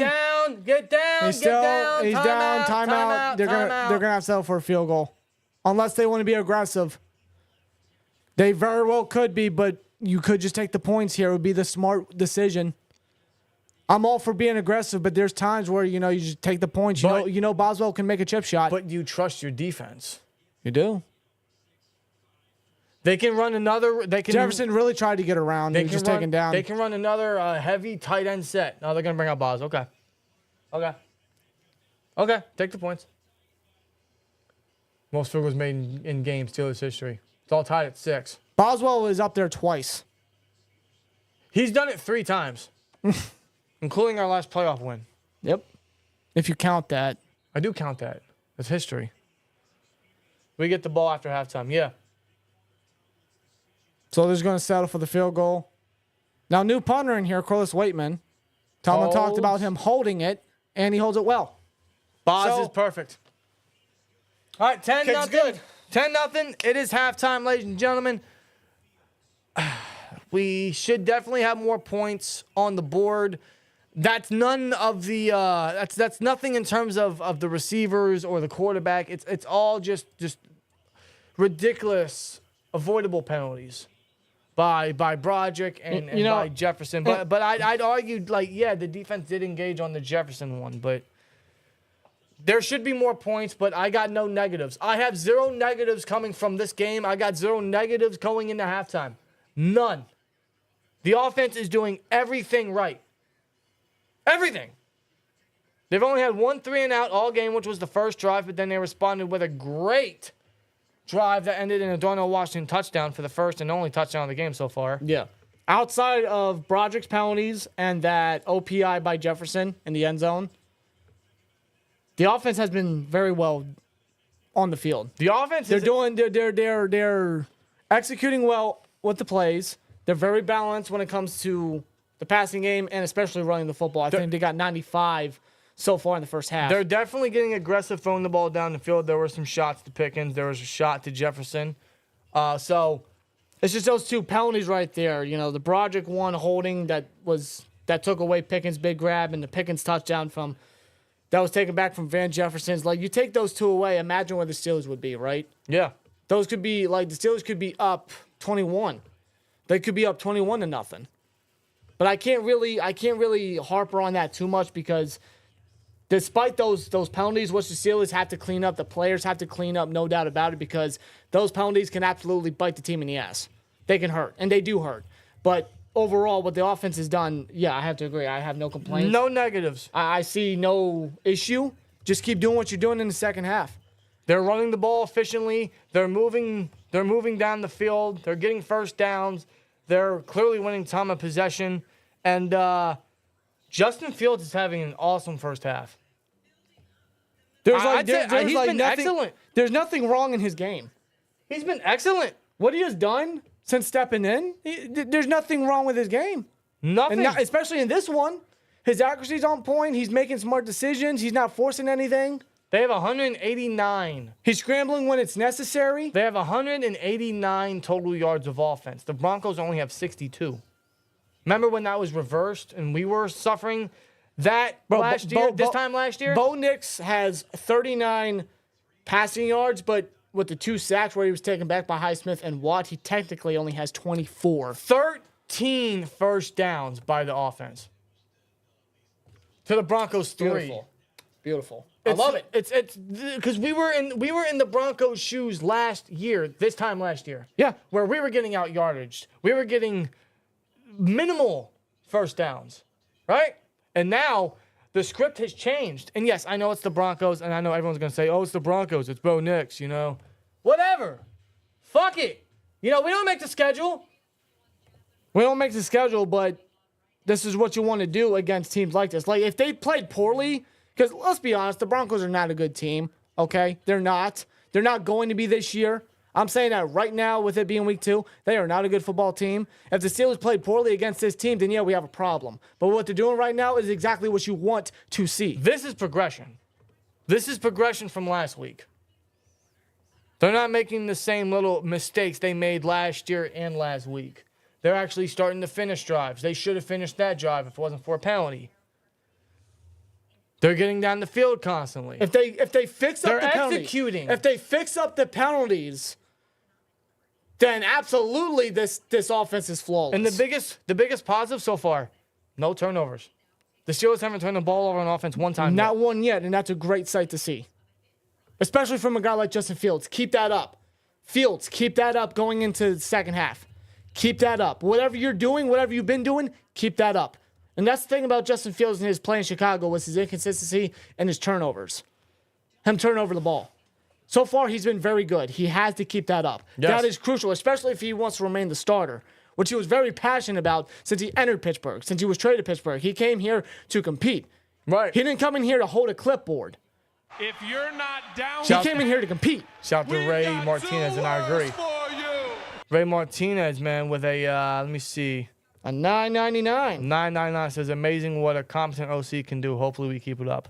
Look at the Saints, man. The Saints are the most high-powered offense in the league, back-to-back 40-point games, because all they did was a coordinator change. They went out and got Clint Kubiak, who I think a lot of us wanted, but we settled for Arthur Smith.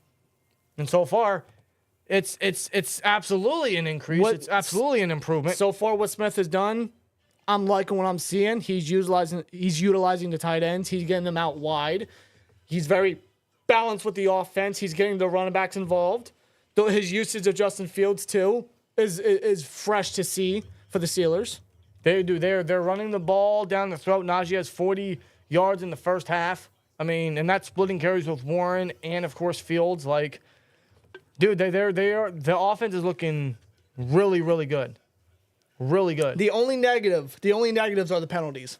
That's it. Otherwise, there is no negative. If they clean that up for the second half, and they clean that up in general, then we're looking at a very solid game here. It sucks, man, because like plays taken away has taken away better stats that no one's gonna see unless they watch the game. They're gonna be forgotten stats, exactly. Like I'm looking at George Pickens, 2 catches, 29 yards. Holy crap! I don't mean to interrupt you, but Arizona is destroying LA. 3 touchdowns by Kyler. By the way, Cooper Kupp got hurt. He's doubtful to return. The Rams are fucked. Wow. I feel bad for LA fans. I do. Wow. But yeah, you look at the stat sheets. George Pickens, 2 catches, 29 yards. But look at Fields. They're highlighting Fields right here. Yeah. Just look what he's doing. Scrambling, using his legs when need be. Look at his touchdown. Pickens has 2 catches for 29 yards, but he should have realistically 80 and a touchdown. If it wasn't just for stupid penalties. 10 to 12, 101 yards, 1 touchdown, and 26 on the ground. Fields is having a great first half. How you guys feel, man? Who's your player of the half so far? Plus, TJ Watt got a sack. Highsmith got a sack. Let's ride. No negatives, man. They shut out the Broncos' first half offense. Pickens would have, 70 yards if that 51-yard completion happened. Yeah. Damn. The offense is looking fluid. Very, very fluid. Penalties took away certain plays and certain stats, but, when you think about that, along with what they did put on the stat sheet, excellent stuff. Really good stuff, man. I got no negatives so far. No. Steelers need to keep doing what they're doing heading into the second half. Just take it one play at a time. Go to the next play and just do what you got to do. Execute. They've been executing so far greatly, the offense, and especially the defense, of course. Minimal yardage by the Broncos offense and no points as of yet. Just keep doing what you're doing. Keep the pedal to the metal, man. Love it, man. How you guys feeling? My issue is, why didn't we back deep after the penalty? If you're not First of down all, with Andy that, Cart with a 199. Appreciate you. we've got 2 words for you. Andy Cart With a 199. Let me get to it. Let me see. He says, in the hospital, thanks for keeping me entertained. Handy Cart, I'm sorry to hear that. Andy Cart, yeah, I hope you're doing well, man. Hope you're okay, whatever the situation is. Hope you're doing fine. But we appreciate you for joining in and, trying to keep you as entertained and updated as we can, man. Yeah, I'm glad we can, man. Hope you're doing well. And I hope the hospital has the game on. For the love of God. The same game penalties are keeping Denver in it. Yeah, that's true. The penalties are definitely keeping them in it. Because we should be up by more. You take away that Broderick play, we could have 16. Maybe a touchdown. Maybe 20 points. We're looking at a touchdown. If Van Jefferson, you take that away. We're looking at the Steelers should have 21 to nothing right now. Wow. Could be.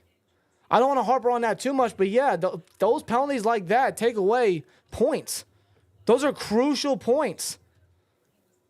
That can't keep happening. Yeah, this is the difference from, hey, they're still in it, and it's a 3-score game. Wow, man. Wow. Just got to work on those penalties. Just the defense can't let up, and the offense has to just keep running the ball. Man, these super chats are coming in. Shout out to Steeler Elite, man, with a 199. Says, give Dan Moore his flowers. We have, man. Dan Moore has not given up a pressure. I have not seen that. He had a phenomenal game last week, and he's building on that even with him being hurt. He should still be the starting left tackle until either Broderick is ready or the Steelers feel like he's ready or Dan Moore's just not playing good. But no, if he's playing good, why bench him? He's playing consistently good football at that, too. And we've been heavy criticizers of Dan Moore for years now. But, yeah, Broderick needs benched. He needs moved back over to the left and left only. And until he's ready to go or whatever the case may be, keep Dan Moore as a starter, man. He's having himself a hell of a game. The O-line's having a good game. Fatanu, had a rough start, but he's holding down his spot. Zach Frazier is still wrestling guys to the ground. We're getting lanes open for Najee and Warren. Everything's going good. No complaints. The defense is preventing anything from happening with Bo Nix. 2 sacks.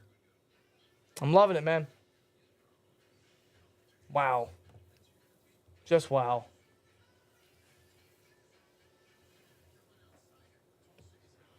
Alrighty, let me see. Let me get back to the chat.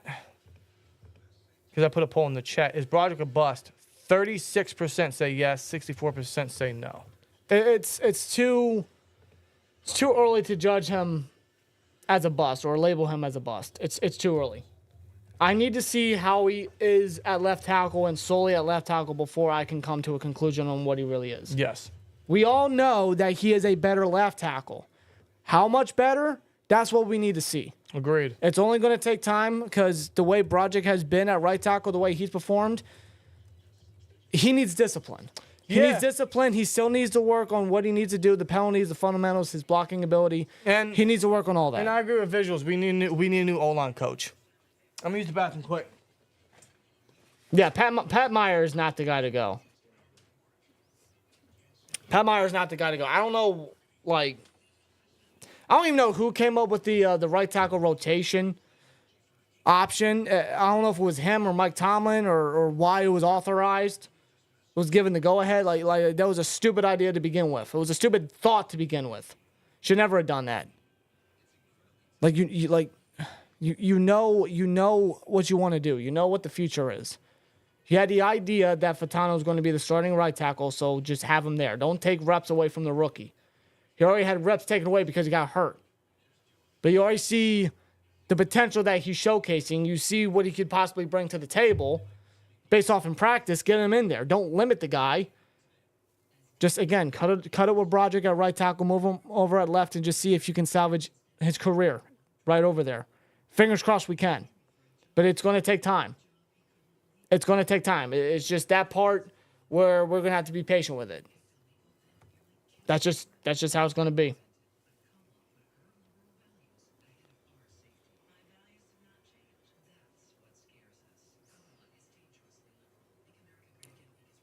Queen gets a turnover in the second half. I would like a turnover. We don't have one yet. We got 2 sacks so far. I would like a turnover, but whether if it's from Queen, Watt, Highsmith, Minka, JPJ, I don't really care as long as we get a turnover and the offense can capitalize. That's the one thing we don't have yet is a turnover. I would love a turnover. You know what?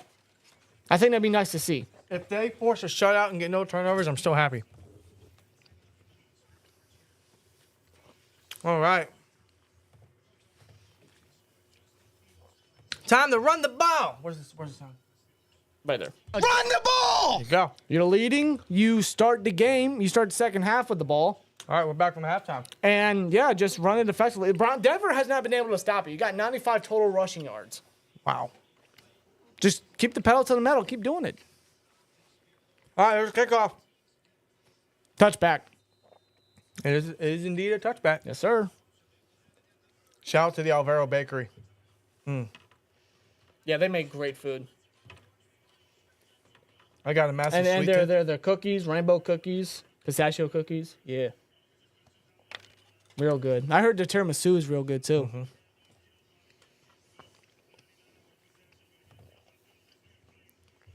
Yeah, just minimize the penalty. Yeah, that's what Tomlin just said. You know, we got to minimize the penalties. We got to clean that up. Absolutely right, Coach. We could have 21 points, man. Like, come on. Think about that.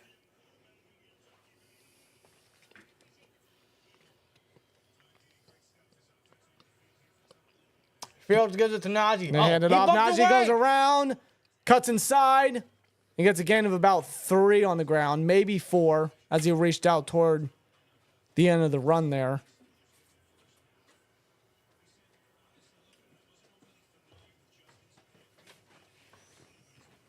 Oh, God. Look at the time of possession right there, too. After the first drive. They had, 18-something minutes of time of possession? Something like that. That was 7 minutes more. Danielle, you're an MVP. Shout out to Danielle. 2nd and 7. Fields. Looks for a screen, then finds Muth in the middle. And Muth breaks off the tackle and reaches for the first down. What a play by Muth. Wow, we actually used Muth in the You choking area. on your soda. No, I'm choking on the thought of us actually getting Muth the football. Okay, good comeback. That's a first down. Now look at the way Fields is playing. If he keeps this up in the second half, you play him next week. You just keep playing him until play him next week in general. You keep playing him, dude. Just simple as that. Look at that. Next week, the week after that, the week after that. Like, as long as he's playing like this, you keep playing Fields. Fields is coasting. Under center, Najee in the backfield. They give it to Najee. That was Cordell Patterson, who breaks off an initial, what appeared to be a tackle for loss. He swings out of a tackle from Zach Allen, just gets back to the line. I see the dreadlocks and I think, oh, that's Najee. No, that's Cordell Patterson. Well, Patterson's a bigger guy. He looks bigger to me. 2nd and 10 coming up. That could have been a loss of yardage there. But Patterson just able to shake off the tackle from Allen. Good. And Sandwave, you are correct. You are 100% correct. No lies detected there, my friend. Oh, of course not. Of course not. We got to move on. Oh, Fields sets the pressure. And he throws it away. Good job. Third down coming up. He didn't hold on to it too long. He got rid of it. Yeah, that's kind of been a bit of an improvement this week. Is he hasn't held on the ball too long. As we look right Yeah, here. you see they run 12 personnel with Washington and Pruitt. James Daniels just got. Dude, James Daniels has been a massive disappointment. James Daniels, Zach Allen was just toying with him. He got past He him. allowed a sack last week, and now that pressure.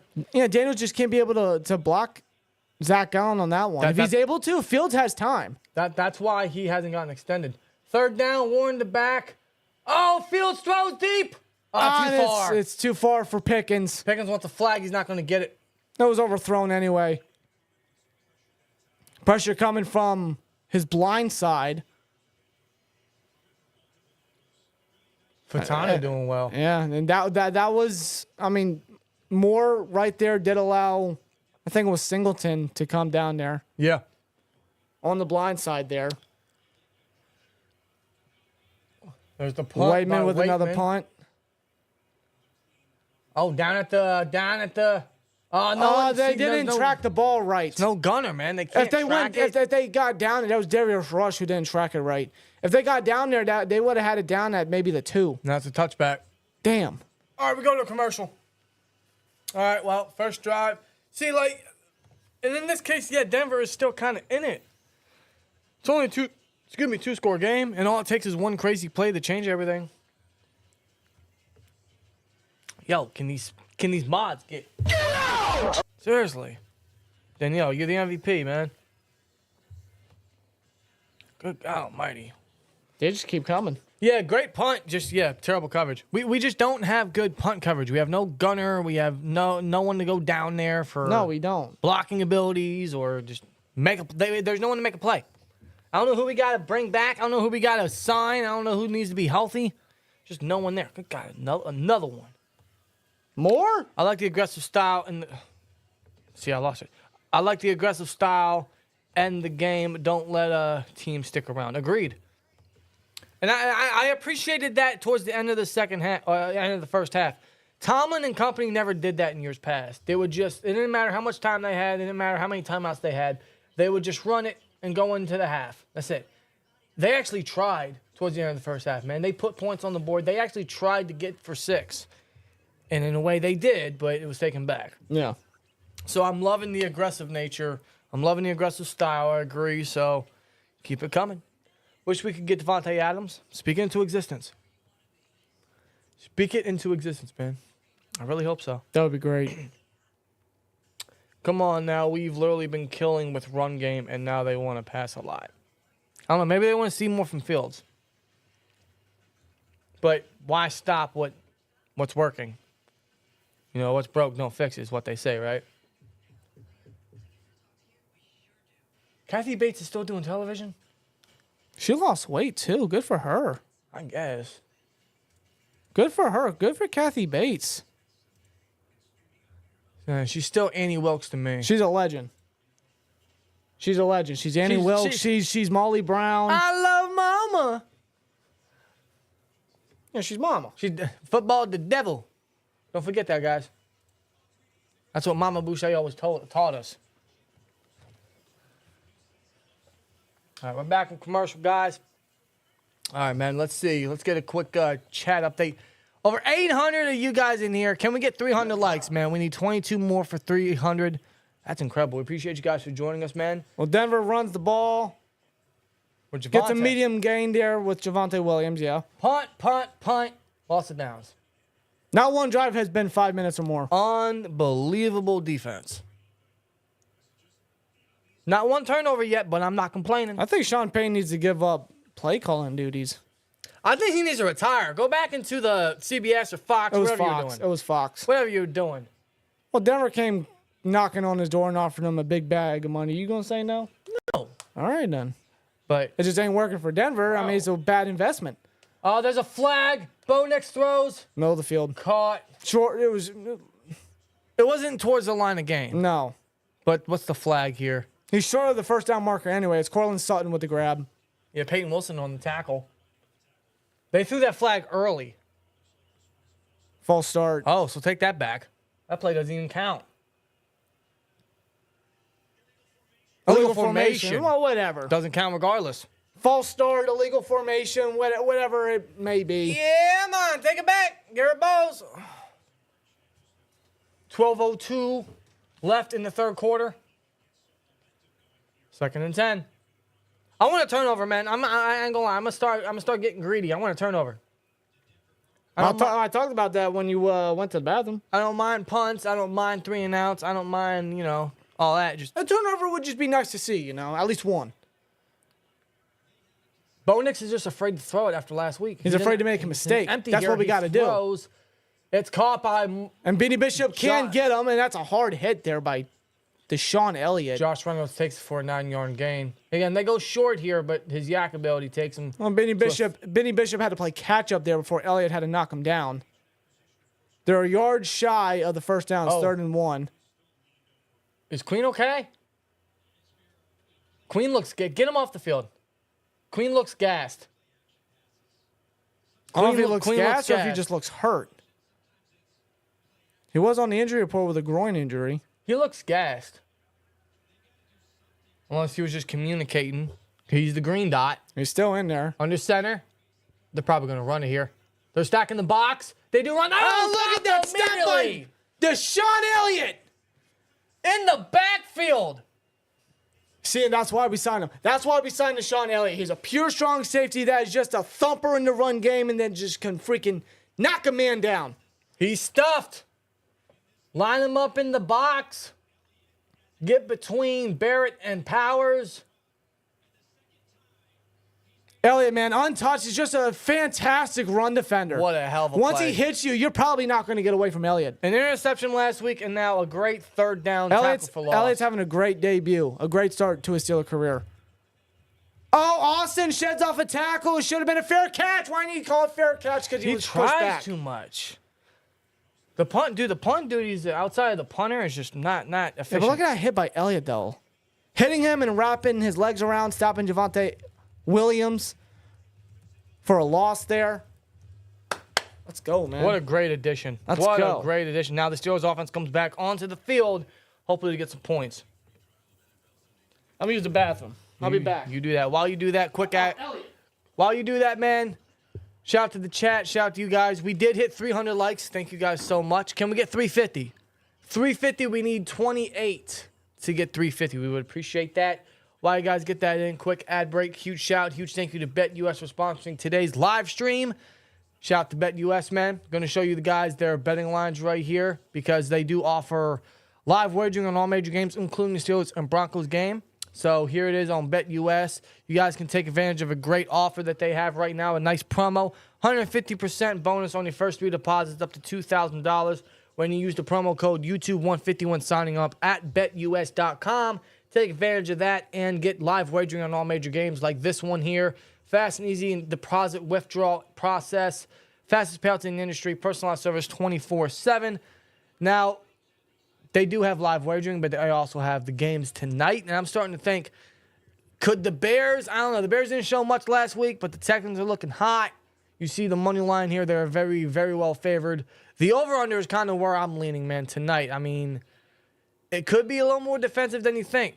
The Bears' defense was strong last week. Granted, it was against Will Levis, but I don't know. It should be an interesting game. But you guys want to get in your wagers. You guys want to get in anything for tonight's game. Feel free to do that at BetUS.com. Take advantage of that promo. 150% bonus on your first 3 deposits. Up to $2,000 when you use the promo code YouTube150. Huge shout to BetUS for sponsoring. Just please gamble responsibly. Thank you guys for joining us. Still, as the Steelers get the ball back, let's see, where are we at in the poll? Watt. Most of you guys still think Watt forces a turnover. It could happen. Let's get another poll, man. I want to see, let's see. Hey, so far, no Jungle Boogie. Correct. No Jungle Boogie. No Jungle Boogie. That ain't happening this week so far.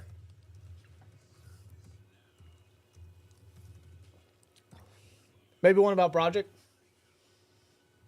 No? I already did that. Okay. I think we're done with Project. Okay.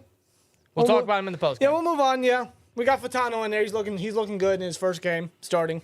Do the Steelers score another touchdown? Get you guys' polls in the chat. Yes or no? And if you do think they do, let's know who you guys think. Talk about that ball control there as they hand it off. Najee goes nowhere. Stop the line of scrimmage. It just wrapped up quickly there. Singleton involved as well as Zach Allen. Two big-bodied defensive players there on Najee. Does the gritty? What do you mean does the gritty? I ain't doing the gritty yet. I'm not doing the gritty. No. Not yet. There's nothing that's happening that's warranting a gritty right now. Not yet. Maybe a long bomb to Pickens. Willie Dub, we appreciate the comment there. Thanks, man. Thank you. Fields throws to Jefferson. He's taken down quickly by Raleigh Moss, who was back in there after getting a bit shaken up. Arthur Smith ranks as Tennessee offensive coordinator, Atlanta head coach. Yeah, not one time did he scheme a top 15 passing game. Yeah. That's my fear with him. But The rushing is up there, absolutely. But he's getting aggressive today. 3rd and 8 now. Snap out of the shotgun. Najee in the backfield. He throws deep for Pickens. He overthrew it. No, he was looking for for Van Jefferson. Tight coverage by Raleigh Moss, who was just overthrown by Fields. Okay, so what I'm noticing, Fields overthrew that. What I'm noticing, and that'll be a 3 and out, by the way. That's the second one today so far. That's the second 3 and out. Yeah, that's one more than last week. But what I'm noticing is Arthur Smith is indeed trying to get other people involved. This is a lot more targets towards Van Jefferson's way. So he's not trying to just rely on Pickens. He is trying to get the ball to his other targets. It's just a matter of certain targets just aren't. There's a flag. There's just certain targets I don't think are worth depending on. Like Jefferson, nah. You know what I mean? It's just he's just not that reliant guy. He's not a starter. He anymore. hasn't showcased it yet, no. That's why I want Roman Wilson, man. I was hoping he'd be active today. Well, the flag's on Denver. For holding. He fair catched it. That's on pass certain. He fair catched at the 25, so it's going to push them back. Take it back. Good. All right, we're going to another commercial break. Now, Jefferson is just not that reliant type of wide receiver, too, that we need. No. So, I appreciate Arthur Smith trying to get other guys involved. It's just these guys I don't think are really making the plays necessary. There have been a couple shots to Van Jefferson he hasn't really executed. That one was an overthrow by Fields, but, he had a shot to get a huge catch. I know the defensive pass interference kind of screwed things up. He couldn't get his second hand on it, but, plays, those are just plays you still got to make. He's obviously getting the tight ends involved. We're seeing more targets to Muth. He got Darnell Washington involved in the red zone for once. I'm liking the way he's incorporating the talent. But this I think this is just evident again that, man, we really need another receiver. And, that's obvious. I hope Roman Wilson's active next week.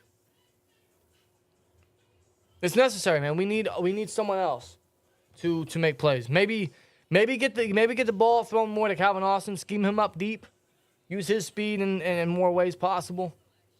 Get him towards the middle of the field, let him use his yak ability. It's like you said, they're trying to be aggressive in the passing attack. They're trying to get guys involved. They could do a bit more of that. But that was another 3 and out by the Steelers offense for the second half. And the Broncos, they're still in it. The Broncos are still in it. I hope it's not one of those scenarios where Denver makes a comeback and then the Steelers offense then has to wake up. You know what I mean? They got to be smart with their play calling. They got to be careful. You know what I'm saying? Yes. I appreciate the aggression, but yeah, sometimes you got to be smart. I say keep going. You know what I mean? It's still a 2-score game. Keep going, man. I love the aggressive ball. We didn't get enough of it for years now. Yeah, the Steelers right now, they had 95 rushing yards heading into halftime. They've only garnered 3 thus far. Yeah.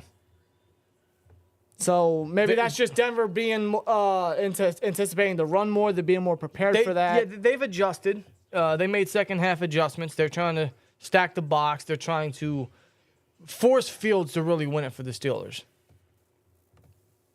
But Muth, 3 targets so far. Pickens still only 2 catches. Obviously, he should have more, but we know the reasons why. Well, we're back. Denver's coming back. I form. At Bo the Nix 15. gives it to Javonte. Oh, he runs right into Cam Hayward. Yeah. As soon as Hayward got his hands on you, you're not getting past. You ain't going nowhere, son. Good stop by Hayward. 3-yard gain on the ground there. Hayward's still tied with James Harrison for second most sacks in Steelers history. He's still trying to break it. Yes, he is. He would be number 2 officially, and we all know who number 1 is. Yeah. And forever will be. Forever. We will never get another guy like Watt. Forever and ever, amen. You know? Yes. Shout out to Randy Travis. Oh, no one's catching up to Watt. 2nd and 7. Motion from Josh Reynolds there. Oh, hold on. Timeout. Flag. Oh, it's a flag? There's a flag. No, they took a timeout. Yeah, I swear. why'd throw the flag indicator? Well, I saw Bo Nix symbol for the timeout. Well, yeah, they take the first timeout of the second half. Might be a costly one. I don't know. Still got 8:09 left in the third.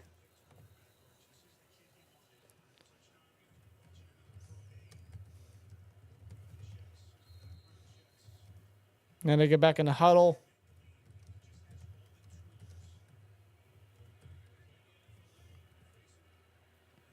Second and 7. Motion from Reynolds again. Looks kind of similar. Nix. Fake handoff. Feels the pressure. Larry almost got him. He throws it away. Yeah, just gets rid of the ball there. Throws it away. Again, you got to make Nix nervous. You got to make him feel uncomfortable. That's what they're doing. He hasn't gotten there. Dude, Bo Nix, does he even have 48 passing yards? Nope.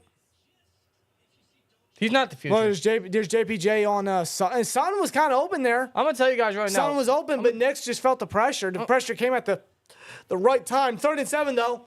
Bo Nix throws. It's caught by, that was a flag caught by Sutton off of JPJ. What's the flag? Dante Jackson signaling OPI. He's signaling he pushed. Maybe that's the case. Hopefully. Well, that was the most because JPJ was in coverage on that one. That was the most social distancing I've seen from Joey Porter in coverage ever. If this is taken back. Holding on the defense. Holding on Corey JPJ. Trice. He's at 27, so it's Corey Trice. Did he get the right name? I didn't see Trice in that replay. Well, regardless, yeah, I mean, that's a He penalty probably on the meant Steelers. Porter. Yeah, Porter kind of got cooked there. Yeah, Son got the best of him on that one. That's the play that they needed. Now they're Now Denver's trying to move down. oh, they run a little flea flicker. Bo Nix goes deep. No! He's got a target. Josh There's Reynolds just catches three it deep. Steelers there. What the fuck?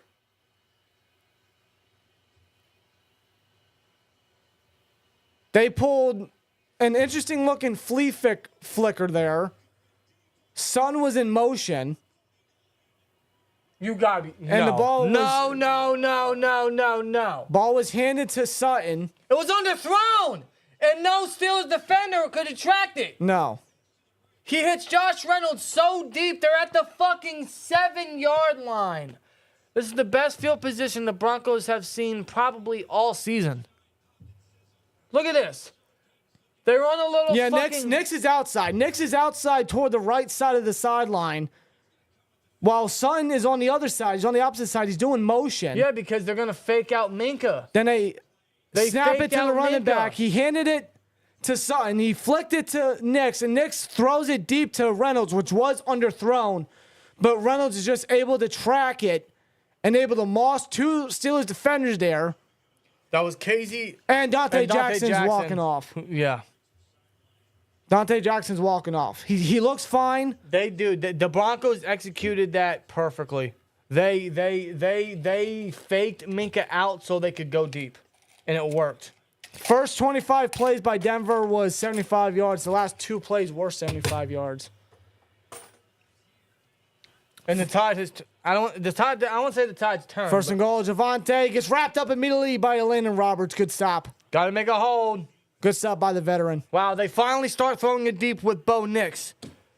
Last 2 great conversions, man.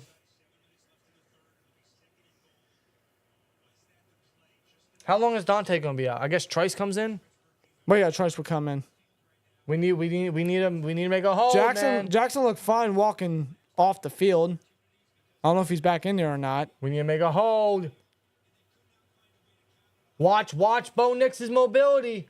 Yeah, scrambling ability. He had a touchdown last week. Bo Nix throws and it's picked off. Corey Trice with the first career interception. Corey Trice makes the play for the Steelers defense.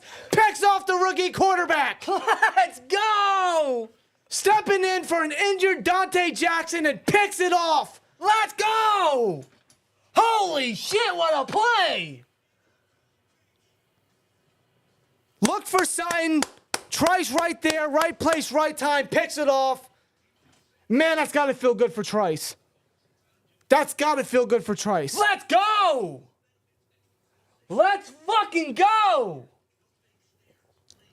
Holy shit. Wow. Did that just happen? Yes, it did, brother. What a fucking play. After what the defense gave up there, I mean, someone had to step up. And it was the young stud in Trice. Unbelievable. It was the young stud in Trice. Look at Corey Trice making a play, stepping in. What a story by Trice, man. Plagued by a ACL tear last year, didn't play at all in his rookie year, had to come back. Dude. And just worked his ass off through OTAs, training camp, preseason. Got the role as a primary backup. And he steps in for an injured Dante Jackson and comes off with an interception, his first career interception. Look at the 7th rounder from last year making a play. He came in because Dante got hurt. Dude, that is a massive play. You know what that reminds me of? That reminds me of JPJ's pick last year, where it looked like a bad situation, and then they made the play in the end zone to save and prevent points, prevent a touchdown. What a play, man. Dude, that is fucking massive. Defense coming up big, and they get the first turnover of the game. That is massive, man. After a flea-flicking play, that looked like it could have helped the Broncos get back in it. Dude, I am looking at this replay right here because Trice, he's lined up with, who's the target right there? I think it's one of the tight ends. He's lined up right there, but Trice just reads Nix's eyes, and he senses Sutton. He sees Sutton's route coming up, so he goes back. He backpedals to where Sutton's route's going. And then he just, right place, right time, picks it off. What a perfect read by Corey Trice. What a beautiful read there by the fucking stud. I can't be any happier. Wow. Out all last year and makes a massive play. Already week 2, makes a big play. Unbelievable. Unbelievable. Let's go.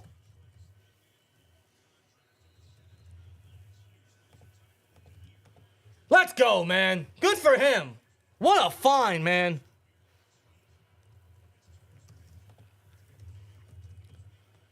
Now Fields with the play fake. He's going to go deep. Fields with the deep ball. That's a hold. And it is That's a flag. hold. Pickens had a shot at it, but Surtain was practically hugging him like he's Barney.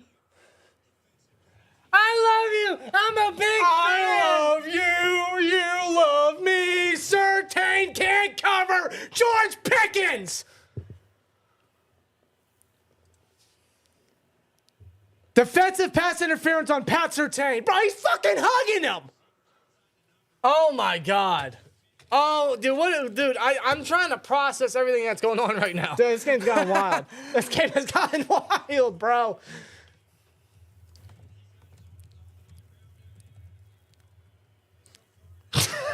What the hell did I just say? Dude, what the They hand the ball off to Warren, and he shakes off some initial defenders there. He gets a gain of 2 on the ground. Wow. I'm still trying to process what the hell is going on. Because I was still trying to process the Corey Trice interception because I'm just so excited about him. And then they go deep for Pickens, man. Continued aggression. Look how Trice reads this. Look at that. Look, he reads Nix's eyes. He sees the route that Sutton's doing. Beautiful read. Beautiful read. Great. For a 7th round pick. Snap, Fields. 2nd and 8. Sideline. Good throw to Muth. And an even better catch by Muth there. Good 5-yard catch by Muth. And what a fucking throw. And that was tight coverage there by Alex Singleton. And yeah, just good ball placement by Fields. Holy hell, as we get an update on the Chiefs. Oh, he finds Big man touchdown. Morris. Fat man touchdown. If you're not Paul Bennett with a down with $1.99. that, we've got 2 words for you. Says you guys are nuts, but love the passion. We love the support, Paul. Thank you. Oh, they give it to Warren. He'll get a yard. On a third and three. And they end up short. Go for it. Be aggressive here. I mean, you got a lot of momentum on your side. Go for it. Your towels ain't shit. Hey, hold on, wait a minute. Chill. They disrespect our towels. Man, no. They're going to bring Boz out. Okay. Okay. Yeah, I know. I don't hate it. To up the lead. This would force 2 touchdowns. 53-yarder. He hit 3 of them last week. Got it. It's it again. Dude, he has been perfect. Boz is on point. We need a soundbite for Boz. He has been on point. We need a soundbite for Boz. 53-yarder, and he hits it like it's nothing. Steelers are up 13-0.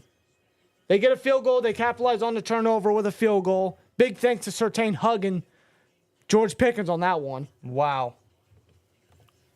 So, but you know what's crazy about that play? Like, Pickens almost had it down, too. Yeah, I thought he was going to bring it down for a second. Dude, that's awesome.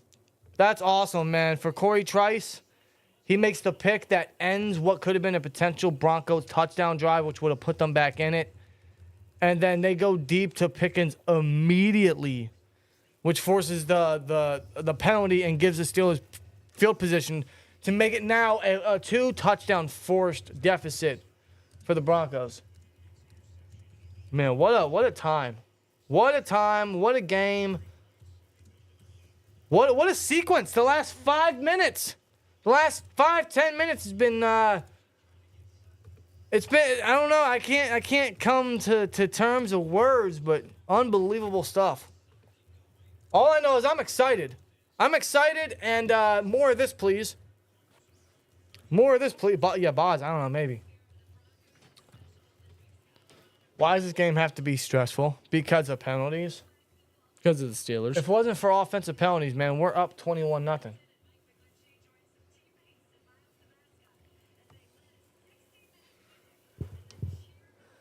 Holy hell. Holy hell, guys. What is going on?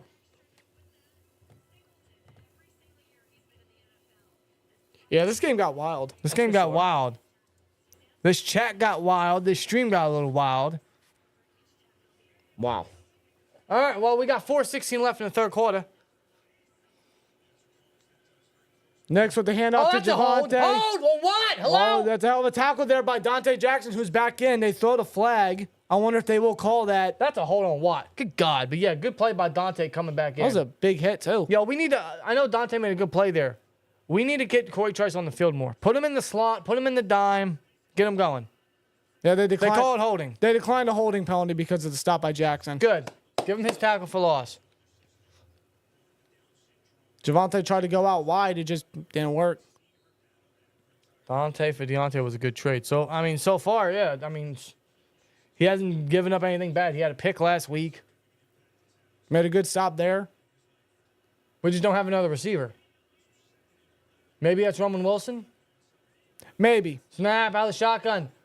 Next Bo drops. Nix. He drops He's back going to a go lot. deep again left. He's going to go deep for the left. Oh, he's got him open. He overthrew that. Wow, he way overthrew that. He put forced that a pass. little too much mustard. He had, this is like Marvin Mims wide open. I mean, if he threw it right, he would have had it on the money, but he really forced that pass. See, the Broncos are getting, this is desperation. This is desperation for the Broncos. Not just Denver, but Bo Nix. Yeah. Wow. Yeah. Yeah, they're getting very desperate.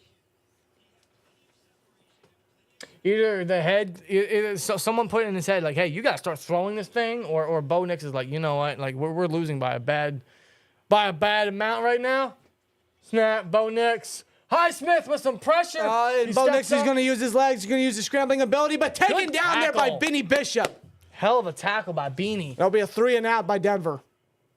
Look at this defense, man. Yeah. I know Bo Nix sucks. I know the Broncos suck, but I mean, this defense is just... This was an incredible matchup heading into the game, and that's why I was so confident. The defense is not letting up. You know Bo Nix isn't threatening. You know he doesn't throw the ball. You know the defense is strong. I mean, this is exactly why I've felt so confident heading into this game. And seeing what the offense has brought to the table in terms of their aggression.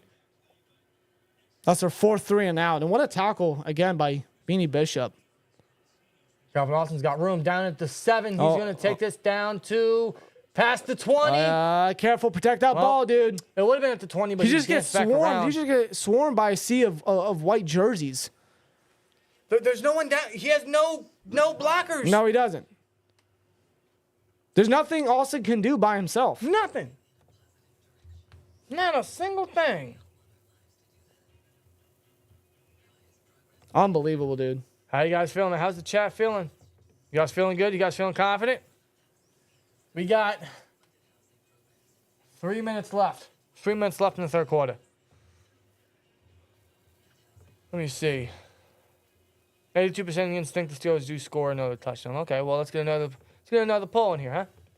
If they score another touchdown, I'm confident in saying it's over. Denver just hasn't done anything threatening. They haven't done anything remarkable on offense, and the defense ain't letting up. Let me see. Let me get another poll. Come on. Hand the ball off to Najee. Good run there. I don't know if they'll give him the first, but it looked like a 10-yard gain there. Close enough. That was a real nice run there.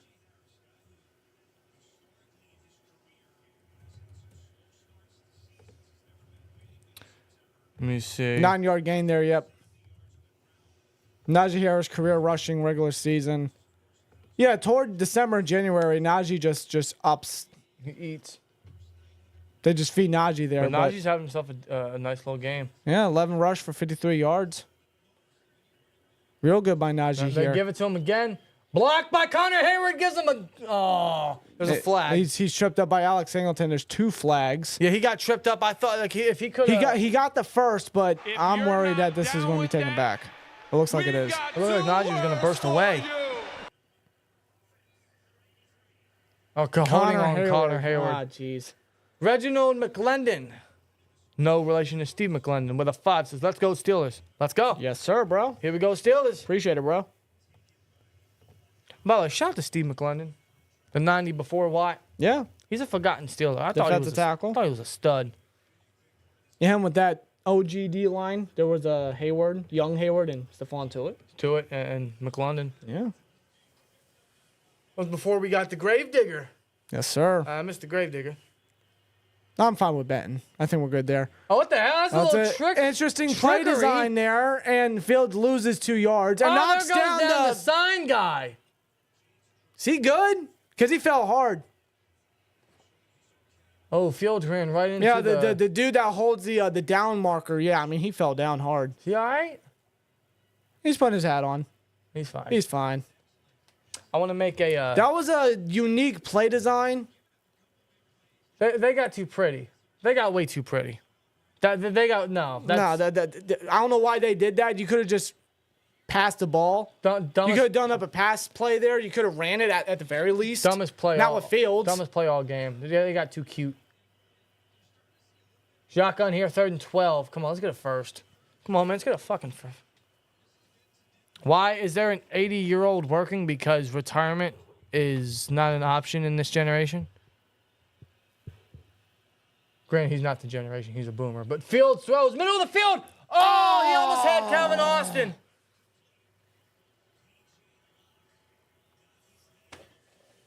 P.J. Lott got a hand on it. Wasn't he a former Steeler? No, never. You sure? Not that I recall. You sure? Yeah, that's what it was. P.J. Locke just deflected it. That was a good play. But by, hey, there was some middle of the field attempt there. Locke just read it good. Yeah, he was a Steeler. He was? Yeah. Oh, P.J. Locke was part of the practice squad for 2019. Oh, geez, I forgot all about that. There's another flag as Another flag. See, I knew his name. Marvin Mims were to return it.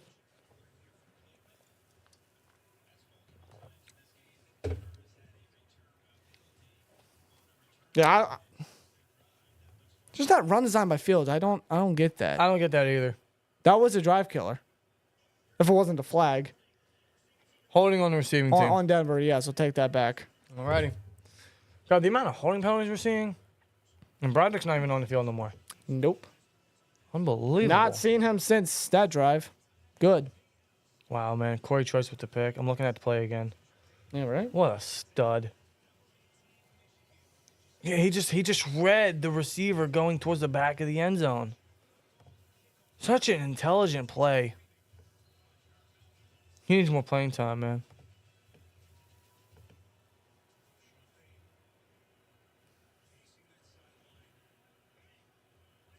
Sean Payson pacing the sideline. That was a hold by Watt, by the way. They don't call it As Javonte. they dumped it off, yeah, Bo Nix just dunked it down to Javonte for a gain of 9. I'll say this, Dude, man. I mean, you can see Watt. I mean, he's practically in the sleeper on some Roddy Piper shit. What, Cincinnati's still in there? Who? Oh, the Princeton receiver, Andre. Second touchdown. And I sat Joe Burrow. Cincinnati's putting up a fight. And I sat Joe Burrow in my fantasy. Don't ask me why. I'm stupid. And Because Javonte Javonte gets a first down. That's all he needed. Pass Tackled down by Isaiah Loudermilk, the milkman. Past the 40. Play clock's going down in 25 seconds. I have to imagine they may get one more play out before the end of the third. They could just drain the clock. They could try to catch the Steelers offside. They can make them jump. Down 10 seconds.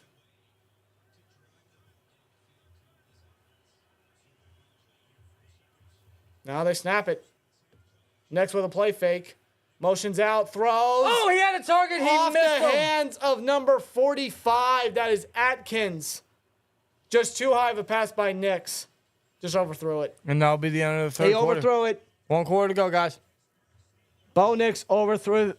If you threw it right, that would have been a big gain, a first down there. I mean,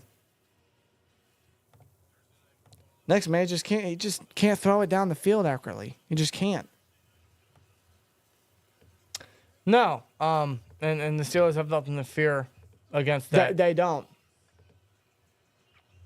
All right, well, fourth quarter, the Steelers, all they got was 3 points in that quarter. So, I mean, the opportunities to score other touchdowns in the first half were there. We know what happened. In the third quarter, I felt like the offense took a back seat a little bit. They kind of got conservative. Arthur Smith kind of got too pretty, too cute with what he was calling on the offense. Granted, I mean, he has nothing to fear against the Broncos defense. They think, and this has always been a Tomlin thing, when they're up by a certain amount, they think, oh, we got this in the bag, we're sitting pretty, we're good to go. Yeah, they stay conservative. They're doing real good. They're doing fine and dandy. The defense is holding their own. And they feel that, whatever game plan they got for the offense, they're just going to keep running with that. Yeah, as long as the defense is doing that part. That's always been Tomlin's game plan. That's his game plan no matter who's in, no matter what the quarterback is, no matter what week it is. Right. I just think the offense is taking a little bit of a back seat right now. They're playing conservative. I would like just a bit more. Just close this game out. Get another touchdown and close the game out. That's all I'm asking. I mean, we were talking about time of possession, right? Their longest drive in the first half was 7 minutes, 34 seconds. Right? Altogether, Time of possession, second half. in the second half, they've had, 4 drives? About. The first one lasted 2 minutes, 16 seconds. The second one lasted 1 minute and 14 seconds because those were 3 and out. The other one lasted 1 minute 54. That ended in a field goal. That was off the turnover and the flag. Uh-huh.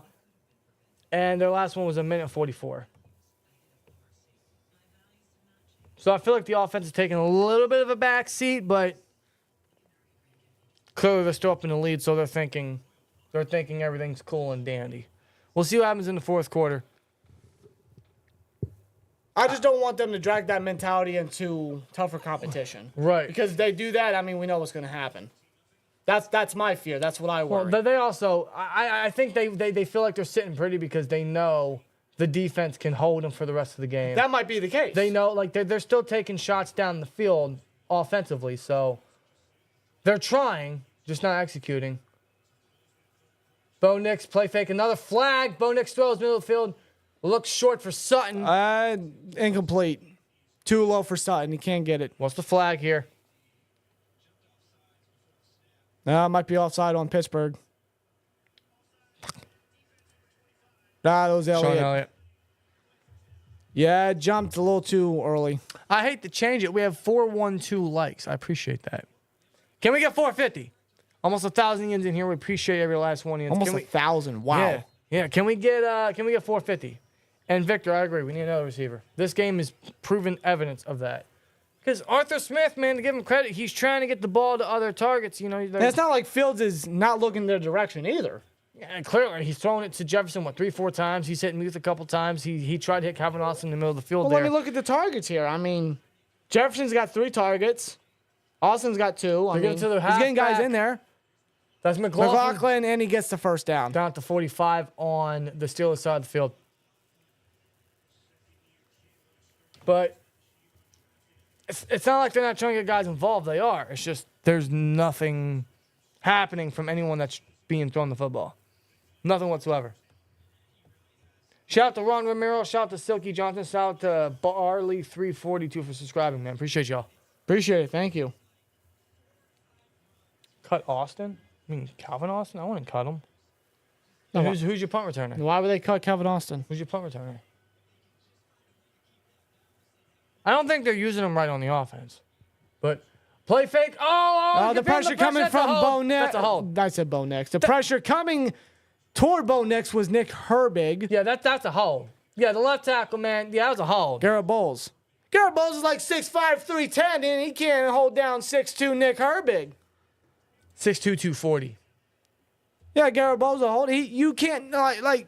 That's a hold. And that was the concern about Nick Herbig coming out of Wisconsin. Oh, he's too small and whatnot. That's not a That's problem. not a concern. If anything, he knows how to use it. He's just freakish off the line of scrimmage, off the snap. He should have, that should have been a sack, man, if it wasn't for the hold. Yep. All these penalties. Wow. So, 8 penalties by the Broncos. Listen, the Steelers aren't clean either. They're undisciplined as well. 109 yards. 8 penalties from both teams. Yeah. Denver just got the more yards, Bo of course. Nix, screen pass. Nowhere. Immediate, dude. What a stop. They're not even trying What a anymore. stop. Ben right there as well as Herbig, the Wisconsin Badgers. Hey, y'all are still in this game, but you got to throw the ball down the field. I don't know if y'all know they that. can't because Knicks can't. That's the problem. Yeah, Sean Payton drafted this guy. All right. No matter who they were going to draft, I don't think they were going to have McCarthy, Bo Nix, whoever. 2nd and 20 now. Shotgun again, 2nd and 20. 13:30 left in the game. Bo Nix throws, caught. Oh, no, he dropped dropped it. Dulcich dropped it. That was right in his hands. Had it right in his hands. He could have gotten at least a gain of 8. Now for Broncos standards, it's now 3rd and impossible. 3rd and 20. Those are going to check it down here. I don't want to jinx us, but Spider-Man meme of Nix and Pickett. Exactly. dude, it was in his hands. So identical. Bo Nix is Kenny Pickett 2.0, man. It's a disaster. Broncos country. I'm gonna give y'all a word of advice. You're fucked. Yes. Swear jar. Like he's not gonna. I'm being honest. He's not gonna work out. Snap. Bo Nix. Yeah, checks it down. McLaughlin. 90% of his passes are checkdowns. He doesn't even get close to the That first. was Javonte. I can't tell the difference. What's Either the way. difference? They have no impact. They have no impact. And it's raining over there in Mile High City. The Broncos are horrible, and we are only up by 13. We should be up by more, but yes, only up by 13, and they can't get nothing. There's no urgency. Sean Payton's just milking the paychecks, dude. That's all he's doing. He's milking the clock. 4th and 6. They're gonna go. He's for out it. of touch, man. He's out of touch. His time has been gone. They go empty. Yeah. Come on, Watt. How about you get to him, huh? They're gonna stop. Snap. Bo Nix throws wide open. Is Josh yeah, Reynolds. there he is. Trice makes the He trips him up. chipping tackle. First down. Let's ride. They're still in it, guys. Let's not get conservative. Let's not get confident. They are still in it. Anything can happen. This will take them past the 30-yard line, dude. I mean, Reynolds was wide open there. See, now my fears are starting to. Yinzer Mac. Yinzer Mac, brother, how you doing, man? How you feeling about this game, brother? The 49ers, what's up, boys? Thanks for keeping me in the loop. Couldn't see the game for a good reason. Me and my lady are getting married next year. Let's finish this. Congratulations. Yo, Yinzer, congratulations, brother. I'm happy for you. Congratulations. I'm happy for you, man. Congratulations. Glad to hear that. Yeah, couldn't be more happy to hear that, man. Congratulations. But yeah, let's finish this game. See, it's like a lot of people I'm seeing are getting married, man. I got a buddy at work that's getting married next year. You're getting married next year. Yeah. Everywhere I turn around, someone's getting married. That's great, man. That's awesome. I'm happy for you. Bo Nix. I'm feeling the pressure. Checks it down. Of course he would, and he's just taken down by Roberts and Watt. Yes, Watt in coverage. Watt in coverage. But yeah, I agree, man. Let's finish this, man.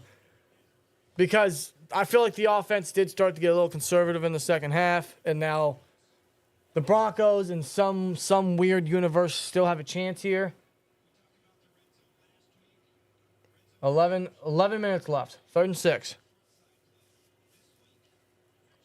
I'll say the passing sheet from Next Gen Stats for Bo Nix must look ridiculous after this game. 3rd and 6. Play clock winding down. You might want to snap the football. They do. Oh, what? It's deflected, and no, Beanie Bishop was right there. It just hit the ground before. Wait, what? What? Burrow fumbles and Chiefs touchdown. Burrow fumbled the ball. Okay, maybe I'm glad I did sit him in fantasy. Man, screw the Bengals. Chiefs are back in it. Bishop was so close, too. Damn. Yeah, Mac, how you feel about the Ravens being 0-2, man? How about that? Never would have thought that. I think you and I think we all had the Ravens winning that Raiders game. Wasn't it my lock of the week? Well, Will Lutz will now kick a 35-yard attempt to prevent a shutout. He makes it. No shutout today, guys. So don't tell me this is going to come down to a field goal here. They still need 2 scores though. That's my worry. They still need 2 scores. That's my worry. They have 11 minutes left. As long as the Steelers milk the clock and run the ball Milk here. it, man. You had, 7.5 minutes that one drive? You have a similar one. Do it again. Come on, man. Do it again. Come on. We can't get conservative right now. They had a flawless first half outside of the penalties. But now they gotta shoot the clock out. They gotta milk it. By the way, why did Sean Payton kick the field goal? Why didn't he just go for it? He won the points. I guess he feels confident in the defense. And I guess. And the offense, maybe they do something productive next drive. Maybe that's how he feels. I don't know. I'm not Sean Payton. Good for you. Hey, we didn't get shot out today, so there's that. Okay, Dan, I have to ask you an honest question. Who's the king of the checkdowns, Kenny Pickett or Bo Nix? Kenny. Kenny? Kenny walked so Bo Nix could check down. Okay. I guess. No. Kenny Pickett dinked so Bo Nix can dunk. Okay. In those terms, yeah, I would have to agree. Kenny Pickett checked down so Bo Nix can screen.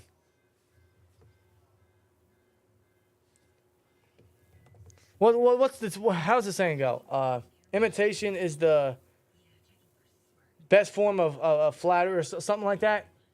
How's it go?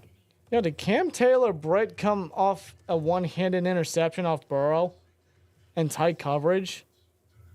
Holy shit.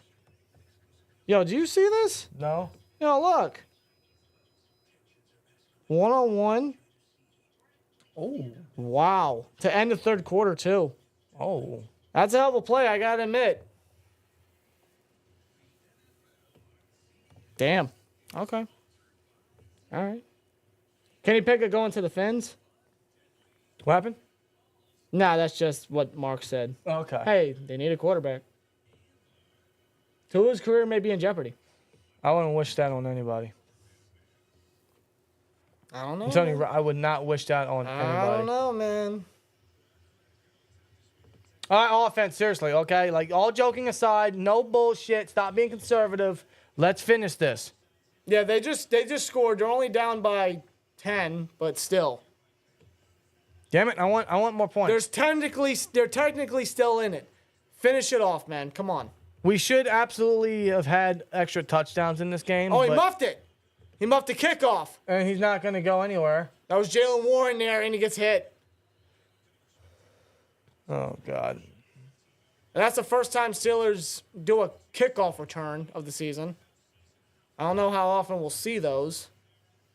Saints crush Cowboys. Kamara 4 touchdowns. Yep, 44 points in fantasy. Jefferson hurt and win. They lost. They won, but at what cost? That's what I meant. Cost is Jefferson. Baltimore 0-2.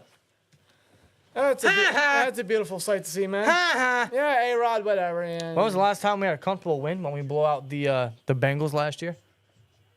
Yeah, look at that. 30 yards in the third quarter. total yards, yeah. Fields almost hit Pickens. It's retaining coverage there. I don't know, man. I thought Pickens could have had it. Fields was feeling the pressure. He hit Pickens kind of in the hands. I thought he could have had it. Looked kind of low to me. Joe Burrow fumbles. Yep. Jamari Connor picks it up. Look at that. Connor scoring against the Bengals. Never gets old. 2nd and 10. Fields. Is that Cordell Patterson? That's Cordell Patterson. Yeah, he's in there. They're going to give it to him. They handed to Patterson. He'll get a gain of 3. It's not 2nd and Najee, it's 2nd and Patterson. Okay. I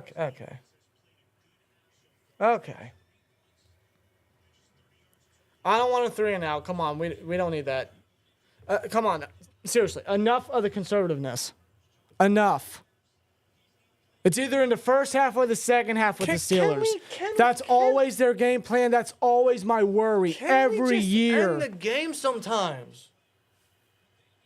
They should be up by more, but they're not because of the penalties. But that doesn't excuse them not being as aggressive in the second half. Well, let's see. 3rd and 7. A heavy blitz. Hits Calvin Austin. And he gets the first down. There's a flag. Oh, no, it's holding. Did they bring Broderick back in? No. Dan Moore. I can't. Dan Moore now? Bro. It's the tackles, dude. Bro. It's the tackles. After giving you credit the last 2 games.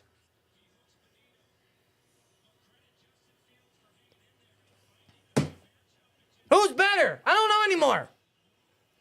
No matter what, there's... Both players just have penalty issues.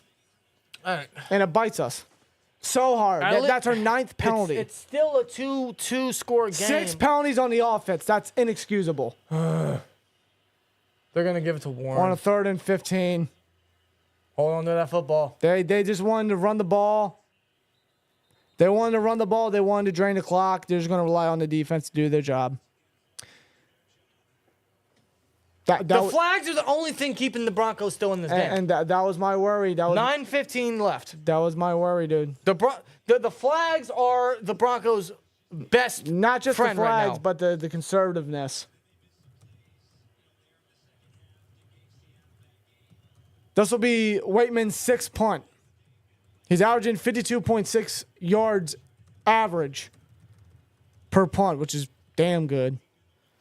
This should have been over, man. Waitman, that's another good punt. And Skorana can't hold him down. Good hit by Tyler Matakavage right there, bringing him down. That's why they brought him back. Special teams ace. What a play by Matakavage. Hell yeah.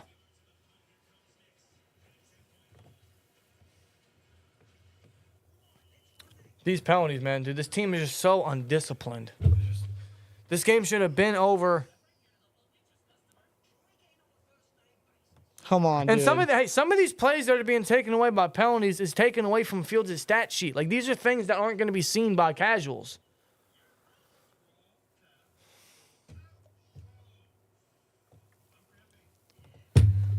Because I think Fields is having a great game, but some of his best plays are being taken away. It would be this kind of game, right? I'm not asking for like a stress-free game every week because I know that's not going to happen. But it's like the problem I have is they could do so much more. They could absolutely do so much more. Whether it's penalties taking it away or they're them being conservative and relying on the defense like they normally do. It's just, why settle? Why settle for less when you could do more? You have the opportunity to do more. Why aren't you doing it? You did it in the first half.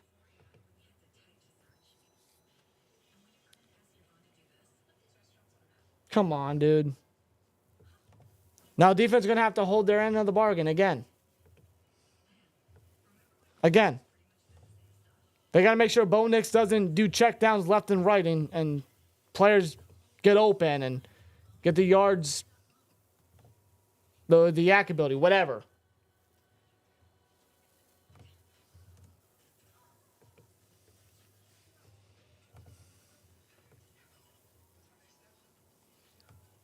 What are we looking at here?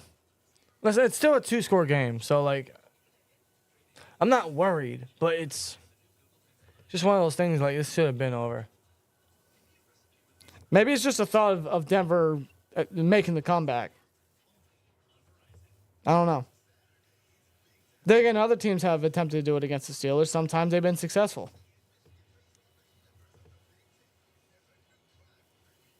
I mean, it's highly defensive. That I did anticipate. Yeah, if you picked the under, you should be happy. I just didn't anticipate, because after what I seen from the offense, it's like, okay, this is nice. I'm loving what I'm seeing. Let's bring that out to the second half because that's what you want. I didn't really anticipate conservativeness right here. Bo Nix is scrambling. He's throwing. Another flag. Dude, God damn it. Is that holding on Denver? It better be. Highsmith nearly got to him. God damn it. I had to walk away. This is the same old story every week, like a reoccurring bad dream, says Norm Brown. Not wrong, Norm. That's the issue, man. You're not wrong, my friend. It's every week. Every week. See, I feel like the O-line has had themselves a solid game outside the penalties. Yeah, four holding penalties on the O-line. Yeah, 3 of them were for Broderick on one drive, man. And then that one on Dan Moore. What's the fucking penalty? Watch it be on the How much you want to bet it's on the defense? How much you want to bet it's on? What is that, 10 penalties now? I'm just waiting for it. Both teams, so yeah.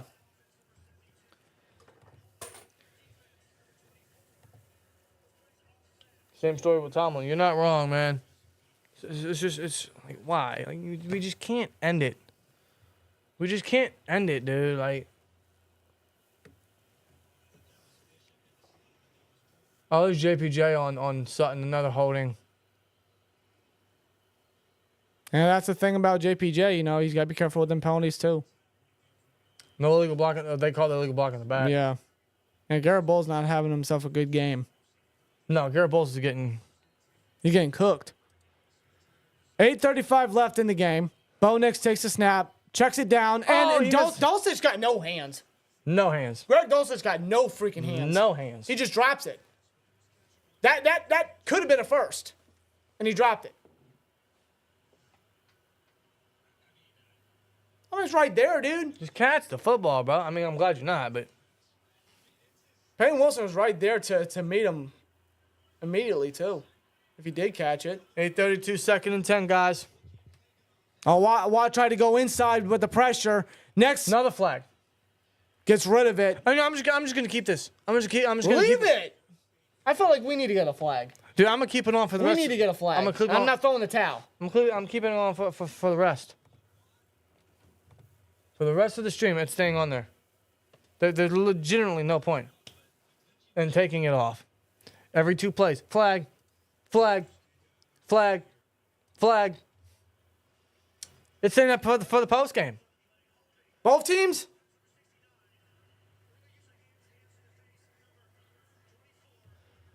I'm done, bro. JPJ again with a holding? What the hell? No, both teams just suck at penalties. Porter again?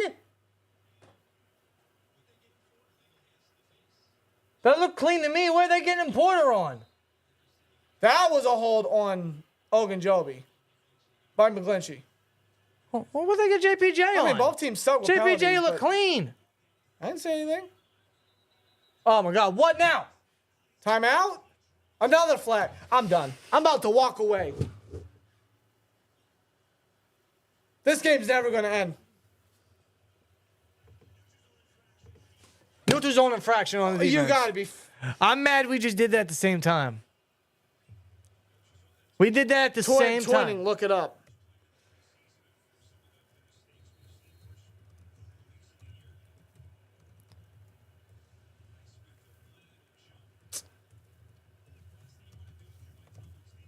Dude, like, come on. What the hell are we doing?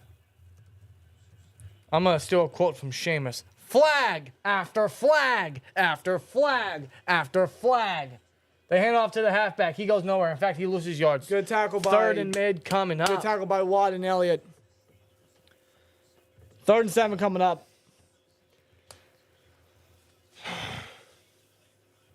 That was just flag century. I'm not worried. Like, I'm not worried about losing this game right now. It's just, this is kind of annoying.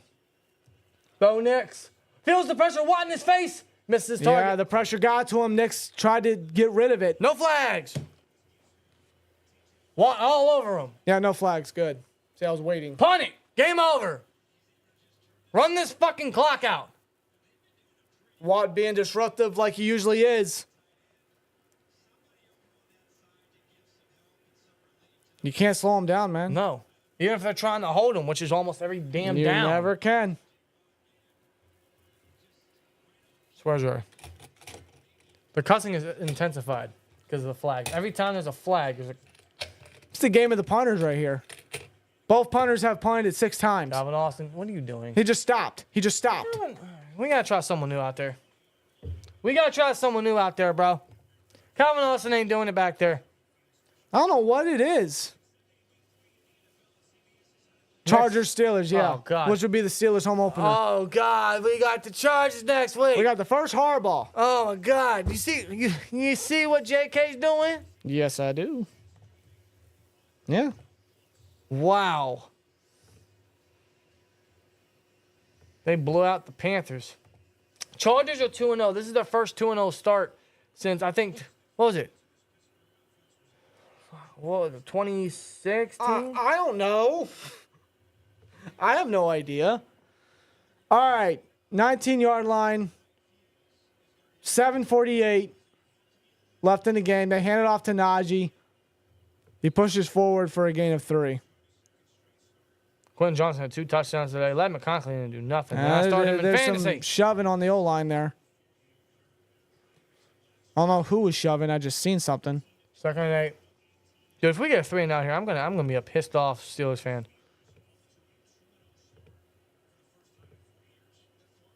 Just finish it, man. Close it out. What the bloody nuts? Get the hell. If you can draw something up for Pickens, that'd be great. Take that away. Take what away? This. Okay, whatever. There we go. Hand off to Najee. He gets tripped up. Damn. All right, but he's 2 yards shy. I'm gonna take this flag off for now. Huh? Flag? No, whistles are being blown. What is it? Okay, I thought. Okay, I'm gonna take it off They for just now. blow the whistles.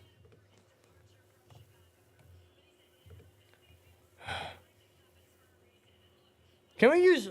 Yeah, I agree. Can we use Muth more?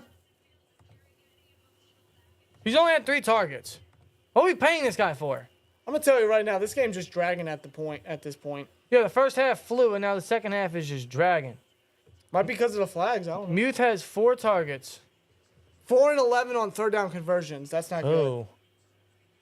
Oh, he goes deep towards the right side. Oh, he almost hit Calvin. and he got hit hard by Locke. And there's another flag. That might be on PJ Locke. Looks like he hit helmet to helmet. Unnecessary roughness, I presume.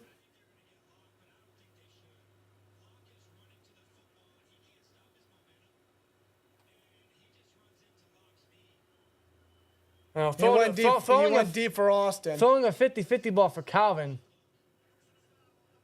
Oh, my God. Calvin, is he okay? Oof. Is Calvin okay? Yeah, PJ Locke's not happy. Oh, his shoulder went right into him. I mean, I'm looking at the replay here. I mean, PJ Locke's just trying to make a... Oh, God, that hit was hard.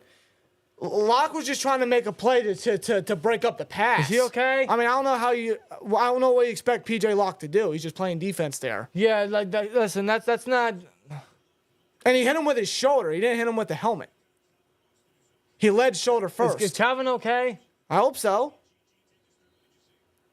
But all I seen there was just Locke trying to play defense. I agree, but I'll take the flag, but I'm going to be real. That's bullshit. He's trying to make a play on the ball. What do you want him to do? Stand there? I don't disagree. I really don't.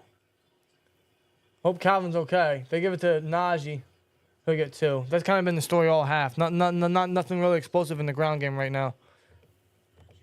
They've really slowed down the ground game. The Steelers, so far, the Steelers have only got...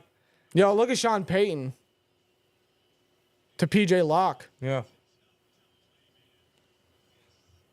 Steelers have gotten 40 rushing yards in the first half. That's it. Second half? Second half, you know what I mean? I know what you meant. I'm just saying. Yeah, Harris, 15 rush, 63 yards. Second 8. Play fake. Yeah. Oh, God, James Daniels, watch the pressure. He's going to use his legs as Fields. Gets out of bounds. And that's the first time he used his legs all half. Yeah, I was just about to say, because I was thinking, like, did he? Did he use it before? PJ Locke is... Slammed his helmet, just frustrated. I understand his frustration. He's trying to play the game. As a football fan, I don't know what you want Locke to do. He says that's bullshit, man. I don't disagree with I don't know what you Locke. want Locke to do. He's trying to play his sport. He's trying to play his position. 3rd and 5. Come on, you got to convert here. We're going down to 5 minutes left in the fourth. Oh, he didn't time the snap. No. Warren's able to pick it up, thankfully. He loses yardage here, of course. Fields wasn't anticipating the snap. There was a mistake there. You got to be kidding me. Fields wasn't... Dude, this is the most stressful ending to a... Oh, my God. Dude, thank God. Why is it every time we Thank have God, a dude. game like this? I know. Thank God Warren picked it up. God. But yeah, Fields was not wasn't ready for ready. that. Fields was not ready. Fields wasn't ready. Come on, Are man. you serious right now? Listen, I'm still not worried, but like just end it already. I'm getting to that point. Denver called their second timeout. Just end this game already. I'm getting dude. to that This is point. such an ugly second half. Second half has been atrocious. It's like last week's game, but they switched halves. That's what it looks like. They literally switched halves. Because last week's first half was atrocious. It was not good. And that's a touchback by Waitman. Yeah, you're right. They literally just swapped They the just performances. switched. They just switched it.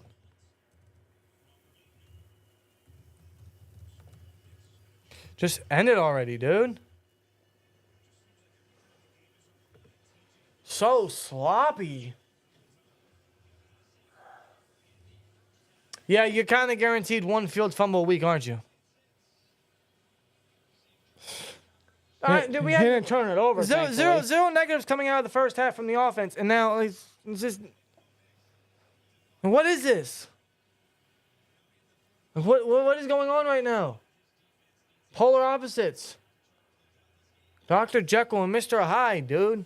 Bo Nix checks it down to Dulcich. He catches it this time. Oh, God. And a big hit coming toward Dante Jackson to Dulcich. 8-yard gain. Corey Trace on the tackle. They give him 9. 4:30 left. Yeah, they're going tempo here, of course. They kind of have to. Bo Nix out of the shotgun. No pressure. He has all day. Now he steps up. And, he escapes the sack He went for up the first middle. down. Yep, he scrambled.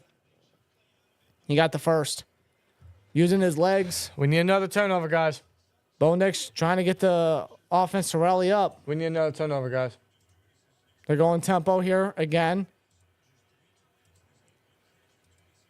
They send Nix. 5. They send pump 5. throws. It's caught. 84, Lil Jordan. And Lil Jordan, who's a slow Who the hell, motherfucker, is man? just Can't outrunning these tackle. people. Lil Jordan ain't that fast. You're joking. Is that Lil Jordan? Humphrey, yeah.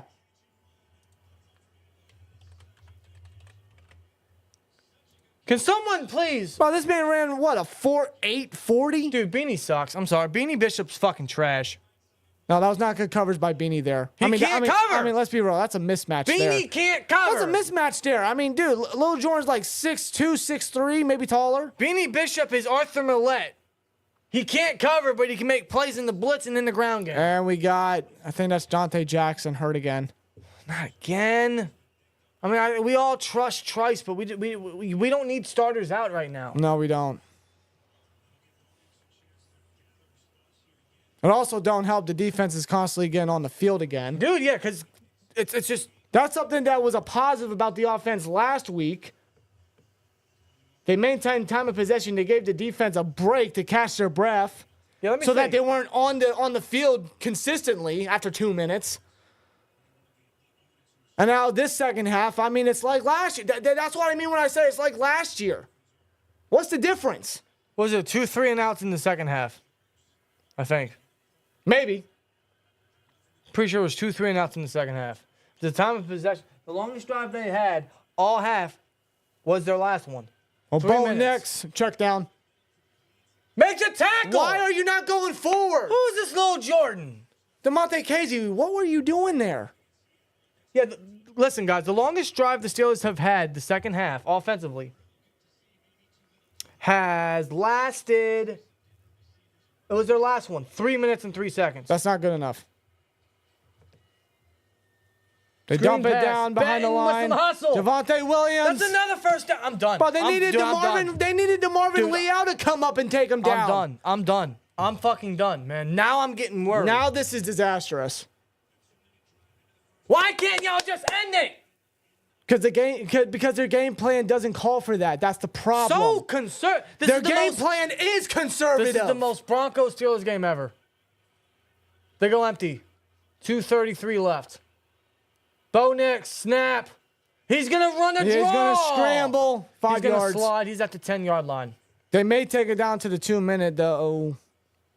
We'll see here. To think this all could have been avoided if the offensive line wouldn't just commit penalties. All the penalties, bro. 3 from Broderick, that one on Van Jefferson, which is arguable, and the one on Dan Moore. You take away all that. Plus, I think they had two others on the offense. That's like 7 penalties on the offense. Bo Nix throws, end zone. No, it doesn't even get close to Dulcich. He threw behind him. 3rd and 5, 2:01 left. It's not even the 2-minute warning yet. 3rd and 5, yeah. We got 1 second left for the 2 minutes. Yeah, imagine if offense contributed. A little bit more consistent, King James. Bro, this is getting ridiculous. This is getting really, really ridiculous. I mean, defense is doing their part, like for the most part. Yes, until now. It's just the I'm not even blaming the defense for nothing. If the offense just gets at least an extra touchdown or two, a touchdown or a field goal, we wouldn't be in this predicament. That's all I ask. I'm not asking for a Saints offense. Bo Nix steps up, throws, end zone. It's almost intercepted by JPJ right through his hands. That's going to force a field goal unless Sean Payton's going to want to go for it. That's a 2-minute warning. Which he might. It looks like, McGlinchey's down. Yeah, we got some Denver offensive linemen hurt. This is a 2-minute warning. Watt really sent the pressure on that one. It is a 2-minute warning. All right, well, while it's a 2-minute warning, I'm going to cool the nerves down. I'm going to try to... I'm going to use the bathroom here, as a matter of fact. I'm going to do a quick ad cut here. Shout out to BetUS for sponsoring today's podcast live stream. Today's watch party, which is incredibly excruciating right now. Shout out to BetUS Sportsbook and Casino, man. Going to show you the betting lines. The Steelers game's still going. The Bengals game's still going. If you guys want, you can still bet on the money lines because that game is real close. We got tonight's game, the Bears and Texans, which should be interesting. Tomorrow's game, Falcons, Eagles. You guys can bet on any of these games, the money lines, the over-unders, the spread, whatever you guys want to do. Feel free to collect up a parlay, whatnot. Feel free to do that at betus.com. Take advantage of the 150% sign-up bonus on your first three deposits up to $2,000. When you go to betus.com and sign up using the code YouTube150, take advantage of that. Get all the live wagering on all major sports. Fast and easy deposit withdrawal process. Fastest payouts in the industry. And, of course, like I said, that promo code. I'm definitely using BetUS tonight for the Bears and Texans game because I got a couple things in mind. But you guys can take advantage of all that by going to betus.com and signing up. Thanks to BetUS for sponsoring today's live stream. Just please gamble responsibly. And I gotta take a second. I gotta take a second to just get my bearings straight and just, I don't know, man. I just need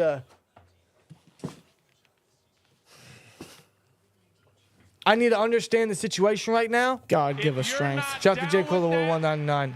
Is Thomas too conservative? Yes. Yeah. No doubt about it, Cola. Yeah.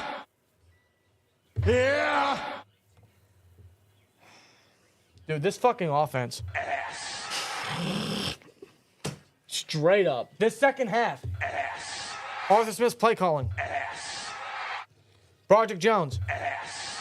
Van Jefferson. Kenny Pickett. Did we put a swear jar? No, that doesn't count. They're going to go for field goal. Broncos. The fact that we're still in this game, that's still in this game. I'm done. I swear I'm done. Don't overdo it. I'm done. They're going to settle for a field goal. Will Lutz. It's honestly a chip shot. 29 yards. Well, he made 35 earlier. There's the kick. Did he miss it? He missed it. No, he made it. Okay, I thought he missed it. I thought for a it went second- too far. Damn. Yeah, for a second it looked, the camera got me. He made it.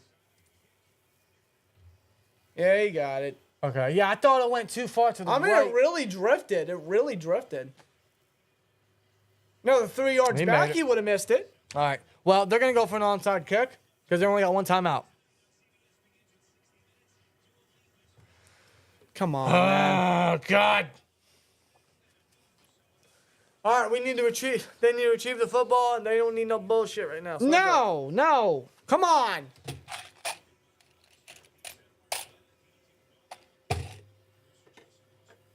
They can't make this so easy. Well, if they recover this here, it's game over. That's it. God almighty. That's it. Danielle, appreciate you. Coming in clutch is Danielle. Shout out to With Danielle. the spammers in the chat. You do know this game is going to overtime. I don't know that. I hope not. I mean, it's in line for that. How do we score a touchdown and have less points than last week?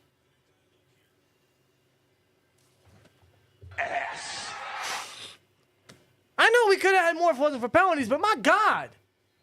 That doesn't excuse the second We half had more performance. points last week, and we had 6 field goals. Oh, they're just going to kick it off. No onside kick. So they're going to rely on the defense. Okay. I mean, I see why Sean Payton's doing that, because We need a first down. the offense ain't done We nothing. need a first down. We need a first down. First down seals it. Oh my God. Steelers Nation, man, how we feeling? We feeling good. We feeling upset. We feeling antsy. We're feeling a little irritated. Oh, I miss this feeling so much. I'd rather stress about this than anything in life. Almost 1,000 yens in here. Appreciate every last one of yens. Thank you guys so much as we are sharing the stress right now. Yes, indeed. First Under and 10. Center. Najee gets the ball. 2 Yep, yards. they're That's reading been it. his story all half. You're reading it so well. We're feeling like that's funny. Timeout called by Denver. That's their final. A first down would finish. You know it. what we need to get with these sound bites? I think we need the Undertaker gong. Gong. A flag happens. I guess. We turn over the ball. Knock on wood. That's That's the last thing we need. I asked for one last favor from you guys. Can we get 500 likes? We need 29 more. That's all I ask. 2nd and 8. I'm scared. Dude, anything can happen right now. I'm scared. Well, Denver called their last time out. Don't even pass it, dude. Don't even pass it. Don't even think about passing it. Can't hear with motion. Yep. They give it to Najee. Najee gets tackled down. He'll be 4 yards shy. Yep. Play clock's going to wind down to 105. 3rd and 4. This is crucial here. You gotta finish the game here. Gotta finish the game here. Cincinnati's up 25-23. How many yards did they have in the first half rushing? Was it 92? 90-something? 95. What do they have now? They had 95 in the first half. Dude, Fields had 101 passing yards at the end of the first half. That's actually pretty poor. They have 141. Steelers call timeout. This is dude, listen. I'm sorry, that's conservative. Justin Fields had 101 passing yards. 101 at the end of the first half. You're telling me he couldn't have another 101? He has now 117. You're telling me he couldn't have another 101? What the fuck is that? That's not even on Fields. They had 189 yards of offense in the first half. What they have now is 251. What the wait? They've only gotten, what is it? Let me do the math. 62 yards? And the way Denver adjusted to the way the offense was playing, the Steelers' offense hasn't even adjusted to do better. 3rd and 4. Van Jefferson in motion. They're going to run it. They're going to run it with Fields. Fields, don't fumble. Fields, he's taking down. The line of scrimmage. Yeah, he tried to go forward. Oh, great. All right, well, the clock's going to wind down 35 seconds before the Steelers call their second timeout. That would give the Broncos roughly, let me see here, like 28 seconds left. 18 maybe. 18 seconds left.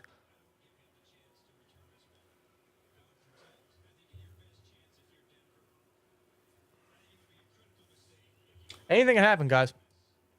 This could be a mile-high miracle. I'm not joking. It's week 2, and I hate this feeling. I hate this feeling. Football's bad, guys. I hate this feeling. Steeler football is truly, truly bad. Don't let Fields touch the ball. Well, he tried. As predictable as it was. Refs are not helping Chiefs today. Well, they didn't get paid enough. 1 touchdown in 2 games. Low scoring. Oh, my God. That calls for it. Matt Canada 2.0 with this trash offense. Dude, we have one. Listen, you can change the touchdown. quarterback, you can change the OC, you can change the scheme and the play designs, but what you can't change is the game plan. And the game plan is something that Tomlin goes into every year, every week, no matter who he has. It's the same shit. That's the problem. Dude, the Steelers had 18-something minutes of time of possession, right? They only had 14 in the second half. 14. Oh, good coverage right there by Skoranek. 8 seconds left. Listen, I don't see Denver making a comeback here. 8 seconds. No. I don't see. Listen, I don't see it. You know, I'm gonna let this play happen. All right, I'm gonna let this play happen. You know what? I'm gonna put the flag I'm on. gonna let this play happen. Then, wow, an additional second. Wow. 9 seconds. Yeah, Okay, I'm gonna let this play happen, and Bo Nix has 231 yards. We'll just go from there. Bro, he had like 30-something in the first. He hasn't thrown a touchdown yet. Seriously. Didn't he have like 30-something yards in the first half? Yeah. Yep. Empty. Bo Nix takes a snap. He steps up into the pocket. He throws. It's caught. He passes it back around. They're going to do some lolly-da. He gets out with 1 second left. That's why they added a second. Okay. Oh, see, the script writers, man, they know what they're doing. 1 second left, specifically. That's right now. The Steelers are going to win this, man.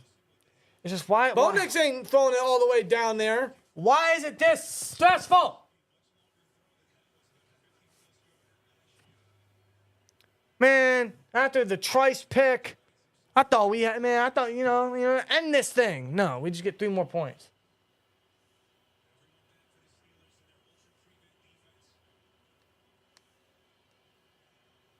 Run a blitz. They rush 4. He goes deep. It's picked Intercepted. It's picked off. It's over. DeMonte Casey ends it. It's over. Steelers are 2-0. They still sit atop at the AFC North 2-0. As stressful as it was, we are 2-0. We are 2-0. 2-0.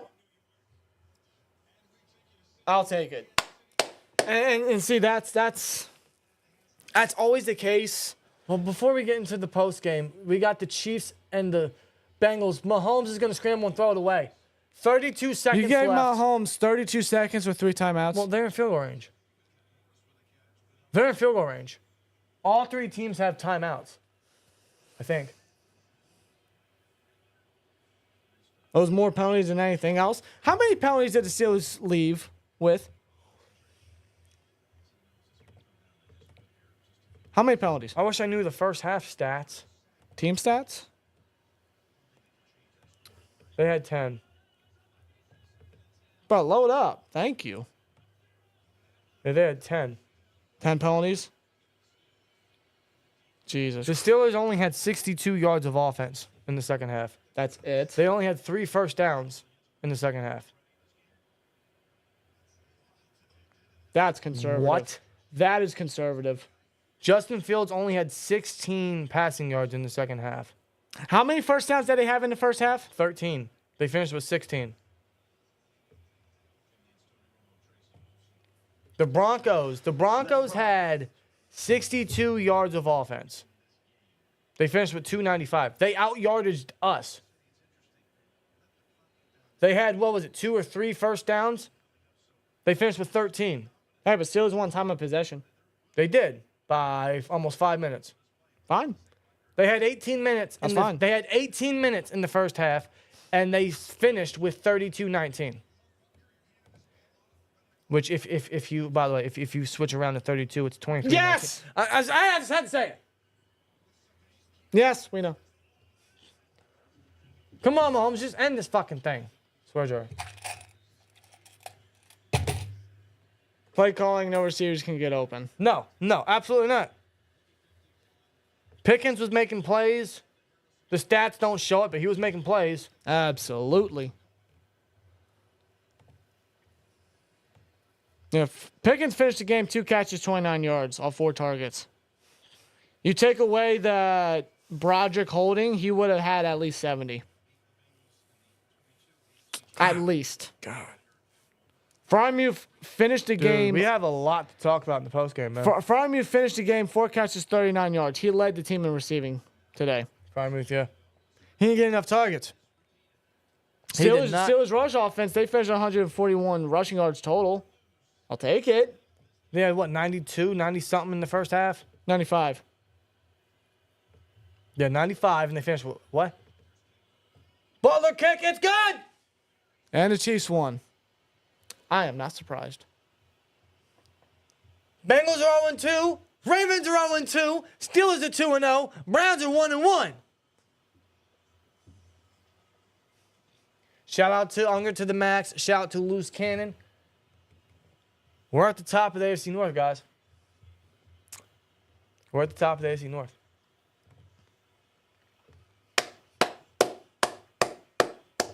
Fuck you, Cincy. Sorry.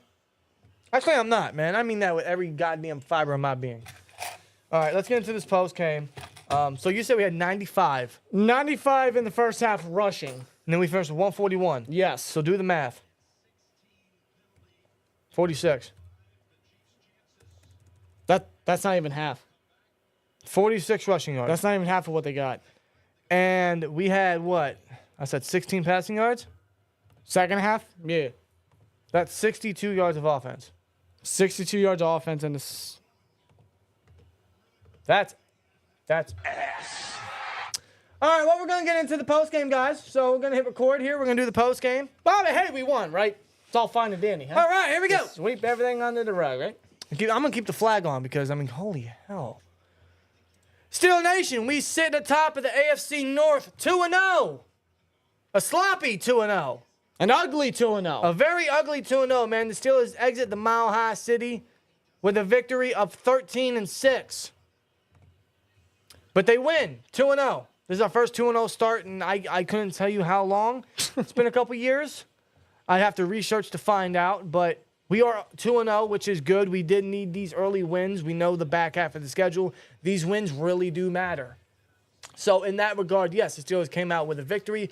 Kudos to them. Was it pretty? No. Was it sloppy? It always is. It's Steelers-Broncos, man. This was the most Steelers-Broncos game I can remember.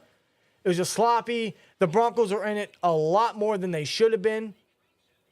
More than they should have been. It was just one of those things where we kept watching the second half, and I'm thinking, are we going to end it already? Like, yeah, we left points off the board in the first half due to penalties, but are we going to end it already? It's like the second half dragged. There are flags galore from both teams. As we are speaking right now, a flag has been thrown in Denver. And another one. And another one. Another holding on Broderick Jones just happened. Unbelievable. You know how many flags we had today? We had 19 total flags. Between both teams. 10 from the Steelers. 7 of those, I believe, were from the offense. It was laundry day. It was so bad, dude. Just so undisciplined is this team still. And it took away yardage. It took away a lot of big plays. It took away touchdowns. It took away the opportunity and the chance to end this game before it even got started, before the Broncos could even start a comeback. To end the first half, the Steelers should have been up 21-0. They ended the first half 10-0 because of all the penalties. 3 of them were from Broderick Jones on one single drive. That was the third drive of the game. One of them took away a big play where Fields threw a dime to Pickens that would have taken Pickens down at the 5-yard line. A 51-yard completion. Beautiful pass by Fields. A great grab by Pickens. Just a phenomenal play. Very reminiscent of last week's catch against Atlanta. But that was taken back due to OPI. This time it was taken back due to Broderick Jones at right tackle holding. Yeah, because for some reason the Steelers think it's a good idea to split reps between their rookie first-round right tackle and Broderick Jones. Yeah, they like them rotations over at right tackle. So you would much rather take snaps away from a rookie right tackle that didn't play the majority of preseason. And that you plan to have a right tackle for the future. And to keep Broderick Jones, who we know is going to be moved over to the left and more so needs so now, you'd rather keep him at right tackle and trap him there while taking snaps away from rookie. It made no sense in the world. And in fact, it cost us points. It cost us plays. Broderick Jones, man, listen. The penalties are inexcusable. I'm not going to defend him whatsoever. But this really goes to show Mike Tomlin needs to end this right tackle experiment. And First ASAP. of all, the fact that Fatanu started this game at right tackle, he is healthy, he is off the injury report. He is ready to go. You drafted him to move to right tackle. Why is Broderick Jones seeing time there still? Why is he splitting reps with the first-round tackle? Makes no sense. It is beyond dumb logic. And quite honestly, for your back-to-back first-round picks, back-to-back tackle first-round picks, it's mismanagement and misdevelopment of your future tackles. On both of them. Both of them. You're taking snaps away from the right tackle, and you're trapping Broderick still at right when he should be moved over left. This game, out of all the games, has shown they got to end the experiment and move him back over to the left. I'm not ready to label him a bust. I know a lot of people already are. He's only played 1 game at left tackle since being drafted. It was the Ravens game last year when Dan Moore got hurt. Broderick came in, had his best game ever. No pressures, no sacks, no hits, nothing. No problemo. Nothing.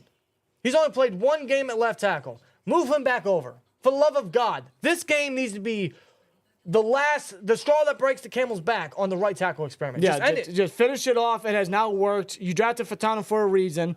You got to move Broderick over to left tackle. Experiment with that. Just have Broderick, because after that penalty and after that drive, we didn't see Broderick for the rest of the game. And it's not hard to see why. No, because put him on the bench, move over to the left, and whenever he's ready or whenever you think he's ready, start him over Dan Moore. Just have him work on the fundamentals. Have him just continue to work on what he needs to work on. The penalties, his blocking ability, his stance, just his tenacity as an offensive lineman. Put him over at left tackle, experiment over there, and see what you can salvage of his career. It's as simple as that. Because it's what he needs. It's what the Steelers need. It's as simple as that. I'm not ready to label him a bust until we see what he is at left tackle. Because we know that's the future plan, and the Steelers are doing everything in the most complicated way to avoid it. And it costs the Steelers points. It costs the Steelers plays. It cost George Pickens almost 80 yards. It cost Justin Fields passing yardage that you're not going to see on the stat sheet. But I'll tell you this, in the first half, outside of the penalties, the first half offense I had no issues. 0 negatives. Justin Fields had himself an incredible first half. Dude, the first half was, I would say, flawless outside the penalties. It was good. They had 189 total yards of offense and 13 first downs. Their scoring drive they had where they finally scored a touchdown. It was their second drive of the game. They went down and killed 7.5 minutes off the clock. Darnell Washington, his first career touchdown. He is so far the only player on the Steelers to score a touchdown all season. Darnell Washington, who would have thought? I didn't have that on my bingo card, but I thought that was great. I thought the drive was great. We were getting first downs. Najee, Warren, Fields, moving the ball down the chains. We used Darnell Washington in the red zone for once. I love the play design. Yeah, the play designs were very unique. They were different. They were nice. The tight ends were more so spread out. They were out wide. They were very balanced with the offense, establishing a rushing game very dominantly, I would say. They had 95 rushing yards in the first half. They were aggressive. They were throwing the ball down the field. And Fields looked fucking good. He looks confident. He looks motivated. He looks really good. He looks like he should remain the starter. And I still think he should remain the starter, even if Russ is healthy, because he's the hot hand. And so far, the offense, at least in the first half, was looking good. Fields had an awesome first half. The offense, 0 negatives outside of the penalties. Another one was on Van Jefferson, which may or may not be arguable because it looked like the defense engaged contact first. So Pickens could have had a touchdown there. But instead, Pickens was robbed of a big play on Surtain and a potential touchdown, which could have put the Steelers up by a lot more and could have made this game so more of a blowout than what it was. Than what it wasn't really. What it could have been. Exactly. You know, it's just the penalties, it hurt the Steelers offense and it kept the Broncos in it. And that was so evident in the first half, or in the second half as well. It was flags galore from both teams. But good Lord above. And you want to talk about conservative. The second half was the absolute definition of that. It was I'm talking about the Steelers offense here. Here, I got some stats for you guys. So the Steelers offense had 189 yards total in the first half, right? 189 yards of total offense. They finished the game with 251. They had 95 rushing yards in the first half. They finished with 141. Justin Fields had 101 passing yards in the first half. He finished with 117. Do the math, they only get 62 yards of offense in the second half. After 189. The Broncos had 62 yards of offense in the first half. They finished with 295. They outgained us by yardage. The Steelers had 13 first downs in the first half. They finished with 16. They had 3 in the second half. The Broncos had, if I can remember properly, 2 or 3 first downs. They finished with 13. The Steelers had 18 minutes plus of time of possession in the first half. They finished with 32. What the fuck? All they did, they were sitting very high on their seat, 10-0 against Denver, and then they were just conservative. They let the defense do their job because they were doing it in the first half, and they just felt like, oh, well, we did our job. Defense is doing their job. We'll just get by. And I felt like we've stated that how many times last year?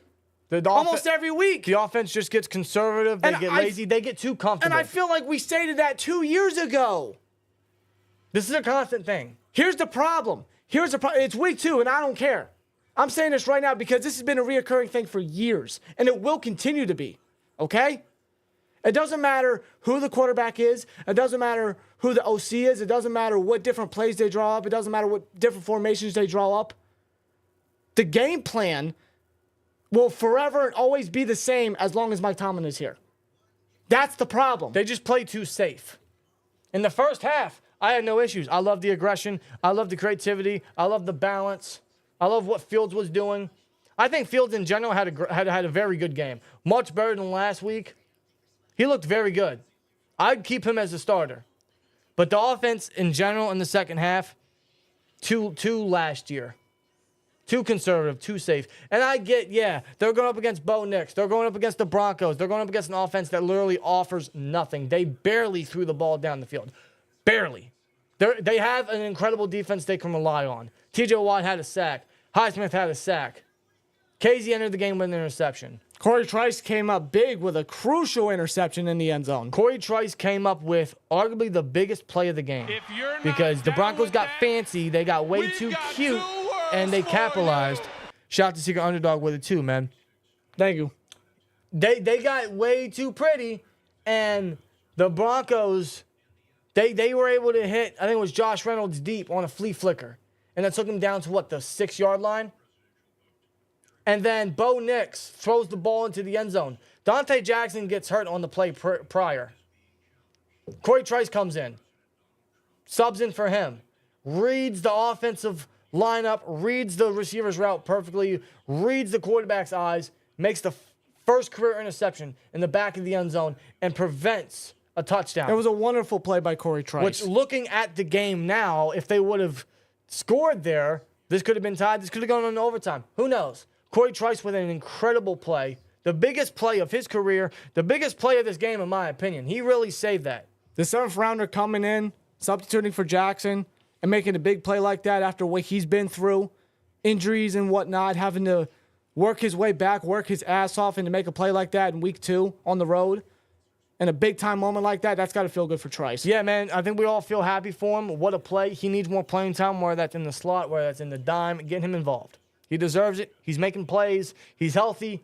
Get him going. And the defense, absolutely, they did their part. Yeah, they did their part. No negative from the defense whatsoever. It's just whether it's the first half or the second half, it doesn't matter. Because the first half last week, it wasn't good.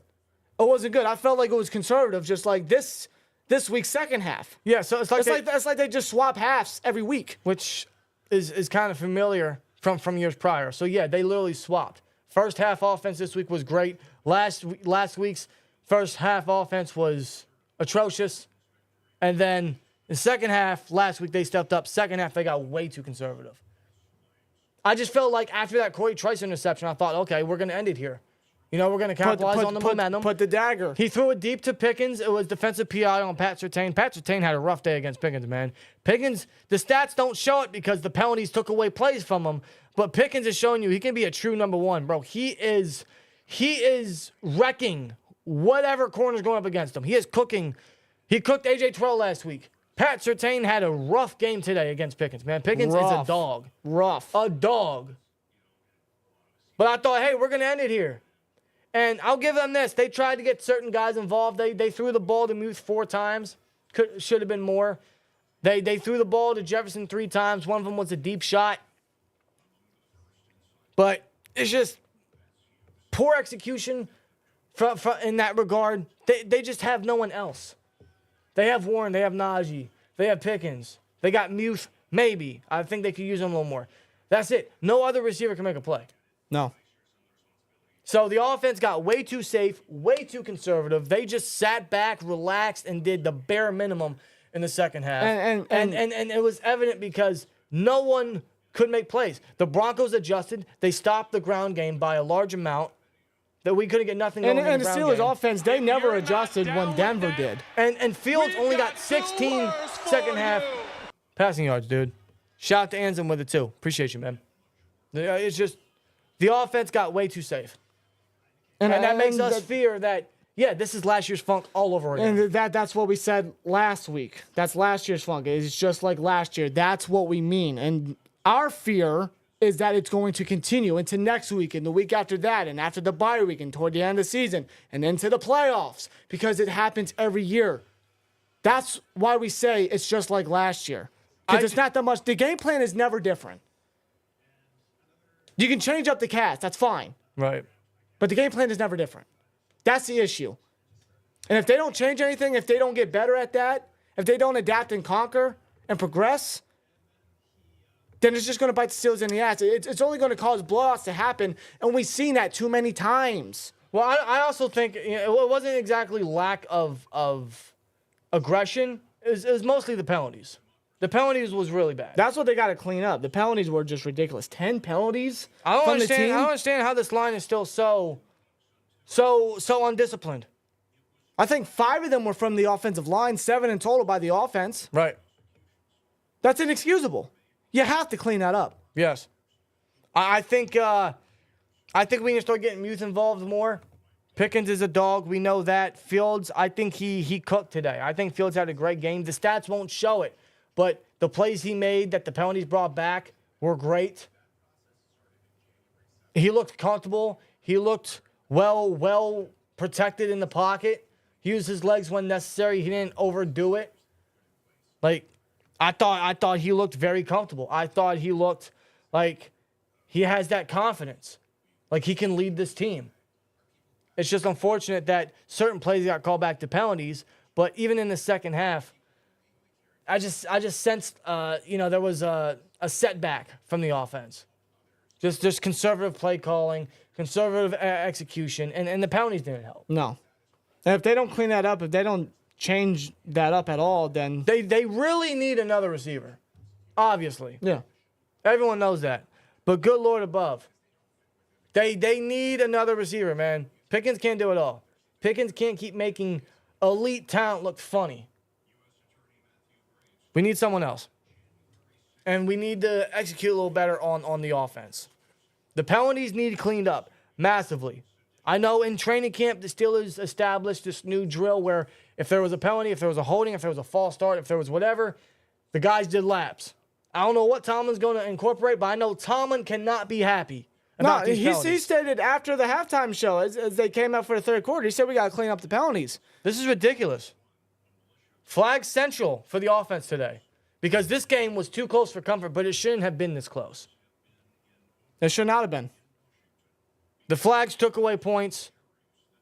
Flags took away plays, but even then, same thing happened in the second half. I just think there were times in the second half where they could have closed it. Yeah, there's nothing wrong with wanting more. That's what we want. The defense was on the field a little more in the second half, and that's what made this game as close as it was. But at the end of the day, the Steelers are 2-0. A win's a win, right? We got the dub. We got the It wasn't dub. pretty, but I'll take it. It wasn't pretty I guess. whatsoever. These guys got to clean up the mistakes. These guys got to clean up the penalties. They got to clean up the funk of that. And the offense, they got to stop getting conservative. That's something we really don't want to see. Otherwise, yeah. We're 2-0, guys. We're 2-0. That's a good, hot start.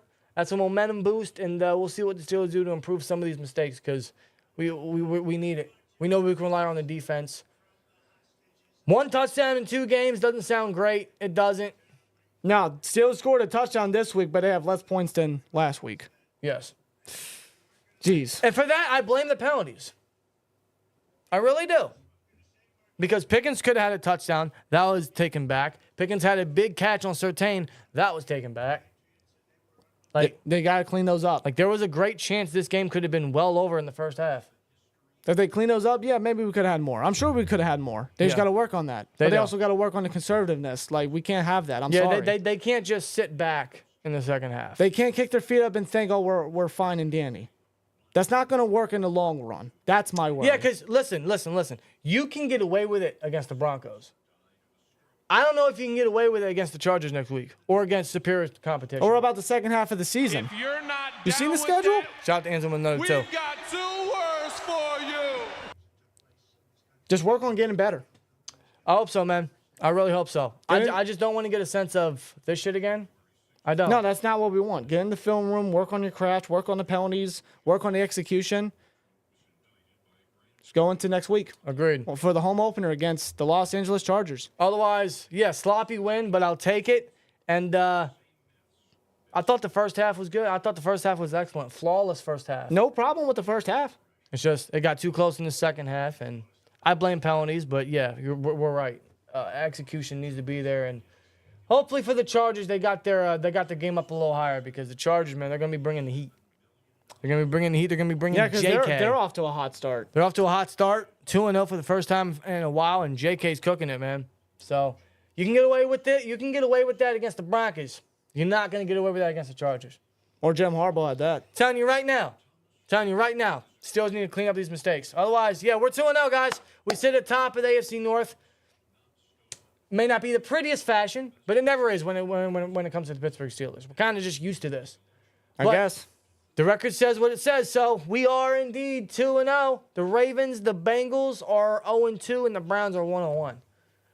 Decent little start to the season. Decent little first 2 weeks. Let us know your guys' thoughts in the comments below. How do you guys feel about this game?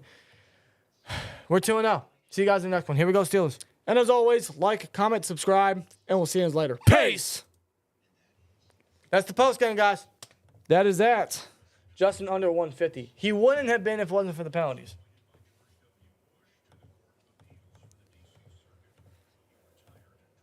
Jeez, dude, jeez. Russ isn't going to do anything. No, he won't. I agree, he won't. We might as well just keep Fields. Well, Fields hasn't made a mistake. He hasn't made a mistake. He's not forcing anything again. Like, he's a hot hand.